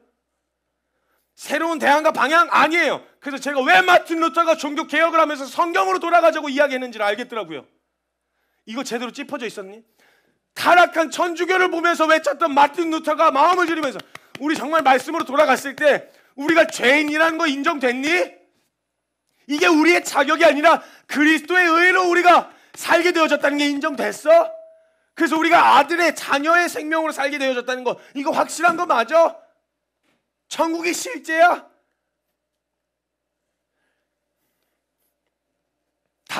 새로운 시스템을 외치지 않았어요. 말씀으로 돌아가자고 이야기했어요. 말씀에 다 나와 있는데 말씀이 아닌 다른 대안을 내놓을 것을 고민해서 답이 나오지 않고 있었던 거였어요. 제가 말씀에 다 나와 있었어요. 어떻게 해야 되죠? 사랑해야죠. 사랑할 수 있는 능력과 생명 받았잖아요. 그 상황에서 더 사랑해야죠. 어떻게 해야 돼요? 용서해야죠. 진짜 용서해야죠. 우리가 어떤 용서 받았는데 우리 용서해야죠. 근데 제가 이것도 저도 스스로 느끼기에도 현실성 없다고 생각된 거예요. 그러니까 그쵸, 용서하기가 참 힘들죠. 그쵸, 그러면 그런 놈이라면 사랑하기가 조금 힘들죠. 이렇게 저도 적절하게 타협하고 있었던 건 저에게조차도 이 내용이 정말 사실인가를 점검해보지 않을 수가 없었어요. 말씀의 기반이 확실하게 닦여 있어야 돼요. 오늘의 본문 말씀처럼 왜 그렇게 말씀을 강조하셨는지 신명기 6장에서 이미 얘기하신 내용들이 다 알겠더라고요. 이 내용 안에 우리가 믿어야 될 내용이 다 담겨 있었어요. 신명기 6장인데 출애굽 역사 안에 주님이 복음을 통해 이루고자 하셨던 모든 내용이 다 담겨 있어요. 애굽에 너희 절대 잊지 말아라. 종되었었다 너희. 애굽의 종되었던 백성이 원래 너희가 자유민이 아니라 억압당에 끌려다닐 수밖에 없는 존재였었고, 첫 번째 잊지 말아라. 그걸 끄집어낸 거 너희들의 능력과 실력으로 끄집어낸 게 아니라 하나님의 전능한 능력으로 끄집어낸 거야. 이거 잊지 마라. 이게 제대로 인정돼야 어디 가서도 뻘짓 안 하니까 이거 확실하게 인정해라. 그리고 그들이 그것을 통해서 하나님의 백성이 되어서, 그냥 보면 이 애굽에 속한 애굽에 소속된 백성이라고 볼 수 있는데 끄집어내심으로 인해서 뭐 어떻게 하시려고? 하나님의 백성이 되게 하시려고, 자녀된 생명을 얻게 하셔서 속한 자가 되게 하시려고 끄집어내셔서 약속하신 것을 성취하시고 약속하신 땅으로 인도해내신 하나님. 그래서 가나안에 이르기까지 광야와 나그네와 같이 살았던 이스라엘 백성들과 그 삶을 보면요, 이 신명기 6장의 말씀을 보면 정확하게 오늘 우리가 요구되어졌었던 믿음의 태도를 다 확실하게 점검할 수 있어요. 여러분, 대충 간주 점프하는 바람에 사사기 온 거 아니겠어요? 이거 제대로 알려주라고 했는데 잊지 마, 너희 원래 종되었었어. 잊지 마, 그걸 꺼내내신 게 하나님이셔. 잊지 마, 이거 여기까지 인도하신 모든 과정이 다 하나님이 하신 능력이야. 능력으로만 가능한 거야. 약속하신 것을 반드시 이루시는 분이야. 잊지 마라. 근데 이거 제대로 찝지 않고 그냥 넘어가 버린 거예요. 그러니까 사사기 오잖아요. 그래서 이걸 그토록 강조하셨어요.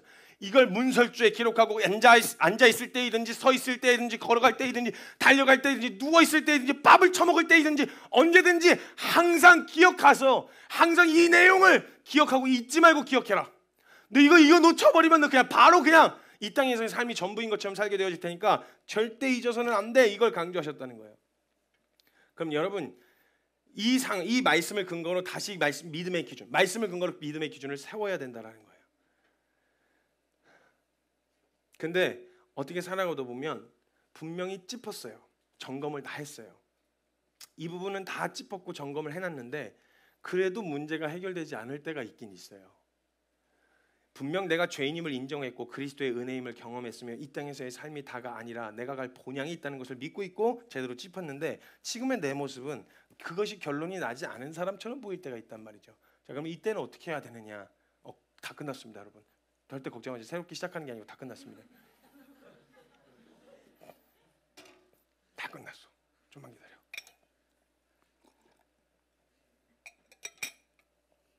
결론이 나지 않는 것 같은 상태처럼 보일 때가 있어요. 나 분명 그래 맞아, 나 죄인인 거 인정했고 나 정말 그런 은혜 받았다는 거 알고 있는데 나는 왜 지금 이러고 있는 거지? 라고 하는 질문이 다 찾아 들어올 수가 있는데요. 먼저는 그 믿음의 내용을 정확하게 짚는 게 먼저는 필요하고요. 그 다음에 제대로 짚었는데도 불구하고 결론 안 난 것 같아 보이는 문제는요, 그건 사실 문제가 아니에요. 그건 문제가 아닙니다. 왜냐하면 믿음의 기준이 분명히 서 있다는 것은요, 표대가 너무 분명하고 명확하게 세워졌다라는 거거든요. 롯데타워처럼 서울 어디 가서도 롯데타워 보이잖아요. 아니, 날씨가 좋지 않은 이상 보이면 쭉 이렇게 뽁 하고 이렇게 서 있어요. 그럼 정확하게 보인단 말이죠. 표대는 아무리 멀리 있어도요. 물론 제주도에서까지 보이진 않죠. 근데 서울 시내 한복판에서는 웬만하면 롯데타워 다 보이거든요. 기준이 명확하다는 게 멀리 있든지 가까이에 바로 앞에 있든지 상관없이 표대가 뚜렷하다는 건 어디로 나아갈지에 대한 방향성을 알고 있다는 거예요. 정확하게 알고 있다는 거예요. 그런데 지금 나는 되게 멀리 있는 것처럼 느껴져서 어려운 부분은 그 이후에 드러나는 문제들은 믿음의 분량의 문제입니다. 믿음의 유무의 문제가 아니라 믿음의 분량하다는 게 아니고 분량, 믿음의 분량, 범위, 영역의 문제예요. 여러분 생각해 보세요. 하나님의 말씀에서도 이 부분에 대해서는 본질적인 문제라고 표현하지 않으셨어요. 단지 성경에서 뭐라고 표현하셨냐면 믿음이 연약한 자를 받되 이렇게 표현하셨어요. 그러니까 믿음, 너 만약에 그런 행동이 나타나면 어떻게 믿음을 사는데 그렇게 할 수 있어? 너 제대로 점검해 이렇게 하는데 제대로 분명 예수님 만난 것 같은데도 그 안에서 일어난 찾아오는 막 마음들과 이런 어려움들이 있어. 그 부분은 믿음이 있다 없다의 문제가 아니고 표대는 정확하게 집었는데 믿음의 분량의 차이야. 그래서 믿음이 상대적으로 강한 사람들이 좀 잘 서포팅 해줘. 잘 서포트 해주고 이렇게 좀 도와줘. 이렇게 이야기하셨단 말이죠. 믿음이 연약한 자라고 표현하세요. 사람마다 예수님을 믿은 시점이 각각 다르실 거예요. 성품이나 인격이나 그것이 성숙한 상태로 예수님을 만난 사람도 있을 거고 세상으로 그냥 있는 대로 달려가고 있다가 머리채 잡혀서 끌려 나온 사람도 있을 거예요. 그렇죠? 예수 믿은 시점을 봤을 때 정말 원래 그냥 착하게 원래 그냥 너무 바르게 살았어. 그래서 그냥 막 술 담배도 입에 대본 적이 없고 그냥 너무 반듯한 이미지로 살아오다가 예수님을 딱 만나서 만난 사람이 와 그리스도의 성품이다 이렇게 보일 정도로 그냥 그렇게 느껴지기도 한 사람도 있어요. 근데 어떤 사람은 세상으로 전력 질주하고 있었어요. 술, 담배 뭐냐 하고 싶은 모든 걸 다 하고 있다가 이대로는 더 이상 안 되겠어. 주님의 강권하심으로 머리채 잡고 끌려 나온 거죠. 알았어 이러면서 끌려왔어요. 멈춰 세워서 방향은 틀었는데 문제는 내 습관과 인격과 성품이 다듬어지지 않은 채 예수님을 만났단 말이에요. 그래서 내가 예수님을 만났는데도 불구하고 내 습관은 그 예수님에 대해서 감사합니다 형님 약간 이런 느낌 있죠. 예수님께도 감사하다는 인사를 우리는 막 주님 감사해요 막 이런 정서적인 표현이 아니라 감사합니다 예수님 뭐 그러면서 이렇게 약간 이렇게 되어지는 이거 성품을 그대로 갖고 있으면 약간 성품이 원래 좋았던 사람은 뭐야 저게 예수 믿은 거야? 왜 성질을 내 저기서? 왜 화를 내고? 왜 저러는 거야? 이렇게 생각할 수 있는데 이건 표대는 같은 표대를 보게 됐는데 믿음의 분량이 다른 거예요. 믿음의 분량이 믿음의 유무의 문제가 아니라 어떤 사람은 그게 싸움이 안 돼. 어떤 사람은 술이 유혹이 되는데 어떤 사람은 술이 유혹이 안 되잖아요. 그럼 난 믿음이 좋아서 술이 유혹이 안 되는 거예요? 그냥 살아오기를 술을 먹어볼 기회가 없어서 그냥 살아온 거잖아요. 그러다 예수님 만나서 원래 유혹이 그냥 자체가 안 되는 걸 갖다가 술을 먹다가 주님 만나서 돌이켜서 주님을 따라가려고 한 사람이 이미 주님 따르기 위해서 이거 합당하지 않은 거니까 안 할 거야 이러고 싸우고 있는 사람을 보면서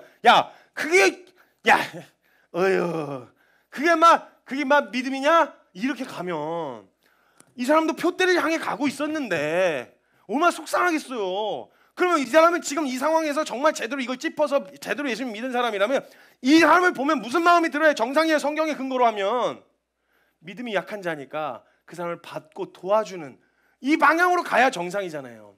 근데 여기서 평가를 하고 있는 거죠. 이렇게 되어오는 문제. 그럼 이 평가를 한다. 이 사람도 다시 처음부터 점검하라는 거예요. 죄인인 거 확실하게 인정됐나? 정말 예수 그리스도의 은혜로 내가 은혜를 입어서 구원받게 되어졌다는 게 인정됐나? 영혼을 살고 있는가? 아들의 생명으로 살고 있는가? 이걸 보게 되어진다고 돌아봐야 된다라는 거예요. 이게 분명히 기준이 정확하고 분명하게 세워져 있으면요, 그 사람의 현재의 모습을 믿음의 유무의 문제로 보는 게 아니라 믿음의 분량의 차이로 보게 되어지는 거예요. 그런 사람에게 어떤 태도로 서야 하는지 성경은 분명하게 이렇게 이야기합니다. 로마서 14장 1절에 믿음이 연약한 자를 너희가 받되 그의 의견 자체를 비판하지 말아라. 진짜 몰라서 그런 거야. 그게 전부라고 생각하고 그게 최선이야. 로마서 15장 1절에 믿음이 강한 우리는 마땅히 믿음이 약한 자의 약점을 담당하고 자기를 기쁘게 하지 아니할 것이라. 하나님 정말 믿는 이 믿음이 제대로 세워진 사람은 믿음의 분량의 차이로 그렇게 막 목숨 걸고 치고받고 싸우지 않아. 믿음의 분량의 문제야. 고린도전서 8장 9절 말씀에 그런즉 너희의 자유가 믿음이 약한 자들에게 걸려 넘어지지 않게 하는 것을 되지 않도록 조심해라. 믿음 강하니까 내가 막 이렇게 하는 행동이 막 어려워해. 그러면 너네 그거 할 수도 있고 안 할 수도 있는 사람이니까 그냥 하지 않고 좀 도와줘. 믿음의 분량의 차이니까 좀 서로 도와줘. 같이 좀 살자. 같이 좀 살자. 제가 한 가지 확실히 깨달은 게 뭔지 아세요? 이 공동체가 다 저 같으면요, 이 공동체 망해요. 정말 망해요. 진짜 저만 같으면 제 생각으로 제가 생각한 믿음의 기준으로 생각한 살대로 살잖아요. 이 공동체 망해요. 안 돌아간다고요. 손가락이 있어야 발가락이 있고, 발가락이 있어야 손가락이 있는 거 아니겠어요? 발가락은 뭐야? 난 맨날 짜리뭉텅하고 두꾸기만 하고 맨날 양말 속과 신발에 갇혀있기만 하고 난 뭐야? 이렇게 생각할 수 있지만 발가락이 있어야 손이 손의 역할을 할 거 아니겠어요? 이걸 서로 좀 같이 사는, 그걸 주님이 그토록 원하셨는데, 이게 믿음의 기준이 제대로 찝혀져 있지 않은 상태로 서로를 판단하고 재단하고 칼로 도려내고 이런 일들이 일어나게 되어진 거예요. 여러분, 도우라고 하십니다. 받아주라 하세요. 상대적으로 내가 다른 사람들보다 믿음의 지경이 넓고 믿음의 분량이 크다, 도와주세요. 그냥 좀 받아주세요. 그렇게 날카롭게 이건 믿음이 아니야 라고 말할 거 있으면 믿음 좋다는 얘기잖아요. 그럼 그게 최선이었어요. 저는 어제까지 한 모습을 오늘 돌아보면 참 형편없었다 이런 생각이 들어요. 근데 돌아간다고 해도 저는 그렇게까지밖에 못할 것 같아요. 왜냐면 그게 제 믿음의 분량의 최선이에요. 저는 그렇게까지밖에 못할 것 같아요. 그러면 믿음이 좀 강한 분들이 도와주세요. 저 좀 도와주세요. 서로 좀 도와주세요. 받아주세요. 그럼 또 진리를 간주 점프한 사람은 또 아휴 여기 있는 사람 내가 다 도와야 되겠네. 또 이런 생각을 하고 있어요. 또 그 생각을 했다는 것 자체 다시 점검하셔야 된다고. 내가 죄인인가 확실하게 인정됐는지, 이게 은혜로 허락되니 이렇게 생각을 하셔야 된단 말이에요. 기억하세요. 지금 누군가가 이걸 기억하셔야 돼. 그런 생각이 혹시 찾아 들어오셨더라도 내가 지금 뭔가 두드러지게 문제가 드러나지 않은 건요, 지금 누군가가 당신의 약함을 돕고 지탱해주고 있다는 거예요. 이미 내가 이미 개발된 영역이 있다면 저도 역시 여전히 어떤 사람보다 부족한 믿음의 분량을 가지고 있는 영역이 있을 거예요. 관계는 잘 되는데 생활이 잘 안 되고, 생활이 잘 되는데 재정이 잘 안 되고, 재정이 잘 되는데 관계가 잘 안 되고, 이런 사람들이 다 있단 말이에요. 각 믿음의 분량이 달라요. 각 영역마다. 그래서 어떤 사람은 그게 다른 데서는 잘 적용되는데 이 영역에서는 적용이 잘 안 되는 사람도 있어요. 근데 이 사람의 마음은 한 가지는 확실해. 표대가 너무 명확해. 여기에 머물러 있지는 않을 거야. 내가 받은 은혜가 있기 때문에 여기에 머물러 있지는 않을 거야. 그래서 한 걸음이, 어떤 사람은 다리가 길어서 이만큼 걸었는데 나는 다리가 짧아서 이만큼밖에 못 걸었어도 그 표대를 걸은 한 걸음으로 같이 봐주자는 거예요. 잘했어. 한 걸음 걸었네. 잘했어. 같은 방향이잖아요. 우리가 적이 아니잖아요. 서로를 걸려 넘어뜨릴 이유가 없잖아요.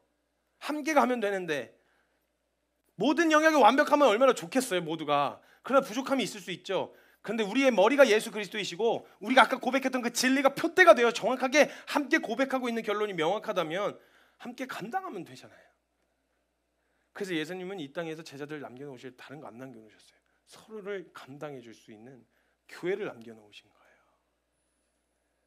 에베소서 4장 16절에 이렇게 이야기하십니다. 그에게서 온 몸이 마디를 통하여 도움을 받음으로 연결되고 결합되어 각 지체의 분량대로 역사하여 그 몸을 자라게 하며 사랑 안에서 스스로 세우느니라. 이게 바로 교회입니다. 각자 개발된 믿음의 분량대로 각자의 역할을 감당하고, 물론 내가 안 되는 영역은 누군가 함께 지탱해주고, 안 바꾸겠다는 게 아니에요. 바꾸는데 좀 더뎌. 시간이 얼마나 걸리든 더딘데 가긴 갈 거야. 그럼 우리 함께 갈 수 있잖아요. 우리 함께 그렇게 서로를 지탱해줘서 마지막 때에 칭찬받는 교회로 함께 견딜 수 있었으면 좋겠어요. 그래서 저는 그 다른 것보다 걱정하진 않아요. 만약에 점검이 안 되셨더라도 우리 사랑하는 성도님들은 집에 가셔서 점검하실 분들이거든요. 나 정말 죄인인가? 나 확실하게 도장 찍었나? 이게 내 의가 아니라 그리스도의 의 때문에 내가 얻게 되어진 걸 확실하게 도장 찍었나? 나에게 천국은 실제인가? 내가 아들 생명으로서 지금 두려워하는 종의 영으로 살고 있는 거 아닌가? 나 정말 아들로 자유를 누리면서 살고 있는가? 이 결론과 기준이 명확하면요, 시간이 얼마나 걸리든 결국은 그 표대를 향하여 걷고 뛰고 기어가게 될 거예요. 저는 믿어요. 그래서 걱정하진 않아요. 우리 어떤 싸움에, 어떤 현실적인 문제에 부딪히더라도요, 우리 사랑합시다. 이게 우리 표대이고요. 용서합시다. 이게 우리 표대이고요. 우리 믿음으로 두렵지만 걸어봅시다. 이게 우리의 표대가 되어질 거예요. 이런 마음과 태도로 서게 되어졌을 때 가장 불가능하다고 말했던 연합이 저는 마지막 때에 일어날 거라고 확신합니다. 시간 잠깐 같이 기도합시다. 가만 생각해 보면요, 저도 그냥 그런 여러 가지 생각들이 막 사건 사고가 있으면서 처음에는 혼자서 견디는 것의 한계 지점에 도달했고, 제가 10월경에 하나님이 브레이크에 대한 말씀을 주시면서 성교에 잠깐 스탑, 잠깐 멈춰봐. 저는 그 브레이크의 의미를 정확하게 다 알지는 못했어요. 그때 주신 은혜를 나누긴 했었지만 처음에는 그 의미가 잠깐 쉬었다가 다시 한번 힘을 내서 다시 뛰어가라는 의미로 이해를 했었어요. 근데 하나님께서 조금 이번에는 다른 걸 보여주셨어요. 제가 힘을 빼고 났더니 제가 혼자 버티고 있었던 게 아니라 함께 견디고 있었다라는 걸 보게 해주시는 거예요. 힘을 쓱 빼고 났더니 붙들고 계신 하나님의 손이 먼저 보였고, 그 다음에는 각기마다 막 불평불만을 하는 사람도 있고 어려움이 있는 사람도 있고 이게 뭐예요? 라고 말하는 사람도 있고 막 여러 가지 투덜투덜 거리는데, 제가 막 후덜거리다가 손이 이렇게 내려왔을 때쯤에는 우리 사랑하는 우리 성도님들과 지체들이 막 투덜투덜 거리면서 이게 이러면서 와서 같이 들어주고 있는 모습을 보게 된 거예요. 그래서 한 가지 그냥 확신이 들었어요. 야, 탈도 많고 말도 많고 서로 어려움이 있을 수 있고 틀어질 수 있겠지만 결국엔 함께 말씀 앞에 엎어질 사람들이다. 그렇게 보니까 여유가 생기더라고요. 시간이 얼마나 걸리든 그 앞에 엎어질 사람이야 이 사람. 지금 당장에 그런 모습이 나타나지 않을 수는 있지. 근데 이 사람도 지금 마음에 나도 말씀대로 살고 싶다, 믿음으로 살고 싶다. 우리 성도님들 안에 그런 마음이 있으시잖아요. 그래서 오늘 힘껏 걸은 걸음이 너무 뻣뻣해서 반보밖에 못 걸었네. 어떤 사람은 유연한 마음과 태도를 가지고 있어서 성큼성큼 걸어가는 모습을 보고 있으면 나 비참하고 처량하고, 난 뭔가 시간이 지나도 왜 이 모양이 이 꼴이고 나는 왜 여기에 머물러 있는가 하는 생각들이 찾아 들어오는데, 그 성큼성큼 걷던 사람이 같은 표대로 가던 사람을 향해서 같이 받아주고 같이 들어주고, 저기 가시죠? 같이 가요 하고 끌어주면 그 반보가 한보가 되지 않을까? 결국 같은 길을 갈 수 있게 되어지지 않을까? 제 안에 그런 신뢰를 보여주시고 가르쳐 주셨어요. 하나님, 여러분, 우리 안에 정말 먼저는 이걸 점검해 보셔야 돼요. 정말 내가 죄인 중에 괴수라고 말했던 사도 바울의 고백과 탄식처럼 오라 나는 공고한 사람이라 누가 나를 이 사망의 몸에서 건져내랴. 비참한 죄인이라는 사실이 확실하게 인정됐는가? 크게 인정됐다면 나보다 남을 낮게 여기는 게 가능할까? 정말 이게 그렇기 때문에 내 의가 아니라 그리스도 예수님이 오셔서 주신 은혜 때문에 내가 살게 되어졌다는 거, 오늘 내가 이 자리에 있을 수 있다는 거. 그러면 오늘의 매너리즘이 어디 있어요? 그 은혜를 받으면 여기 있게 하신 것 자체가 은혜죠. 그리고 그 생명을 받았다고 말하면서 전전긍긍 두려워하면서 이게 맞나 틀리냐 이런 거 계산하면서 그렇게 조마조마하게 사는 삶이 우리의 신앙이 아니에요, 여러분. 여러분, 하나님은 절대 하나님의 백성들 포기 안 하세요. 주 예수 그리스도의 날까지 지키신다고 말씀하셔서 지키라고 명령하신 게 아니라 내가 너희 지킬 거야, 내가 너희 붙들 거야, 내가 너희를 끝까지 책임질 거야. 아버지가 아들 포기 못합니다, 여러분. 그 믿음으로 한번 성큼성큼 부딪혀보고 깨지고 좌충우돌 하더라도 가볼 수 있는 거잖아요. 당연히 여러분 괜찮아요. 어떤 사람은 관계 잘할 수 있지만 어떤 사람은 그게 안 되잖아요. 그럼 잘하는 사람이 좀 같이 받쳐줍시다. 어떤 사람은 생활이 잘 되는데 어떤 사람은 잘 안 되잖아요. 잘하는 사람이 좀 같이 받쳐줍시다. 어떤 사람은 재정에 대해서 잘 되는데 어떤 사람은 그게 믿음으로 사는 게 잘 안 되잖아요. 같이 좀 받쳐줍시다. 같이 좀 갑시다. 같이 좀 삽시다. 우리 좀. 저도 부족해서 항상 모든 영역에 완벽해야 되는 거 아닐까 하는 부담, 평가받을 거에 대한 두려움 때문에 안 되는 게 많아요. 저도 힘들어요. 이 영역을 근데 함께 같이 좀, 너는 버텨야 돼, 넌 서 있어야 돼, 이게 아니라 같이 좀 삽시다. 제 안에 그런 믿음을 주셨어요. 정말 불안해 보이고 초조해 보여도 우리 함께, 야, 주님이 우리에게 말씀하실 때 성교야 그거 아니야, 거기 아니야 라고 말씀하시면 더디 걷고 소심하게 걷더라도 우리 말씀 앞에 엎어질 사람들이라는 거 저 알아요. 저 믿어요. 우리 사랑하는 성도님들, 저는 믿습니다. 우리 성도님들이 치열하게 싸우고 부딪히고 깨지더라도 결국 마지막 순간에 그래서 주님이야 아니야 라고 물으면 아무리 제 꼬라지가 형편없어도 그래도 전 주님이죠, 이렇게 엎어지실 분들이라고 저는 믿어요.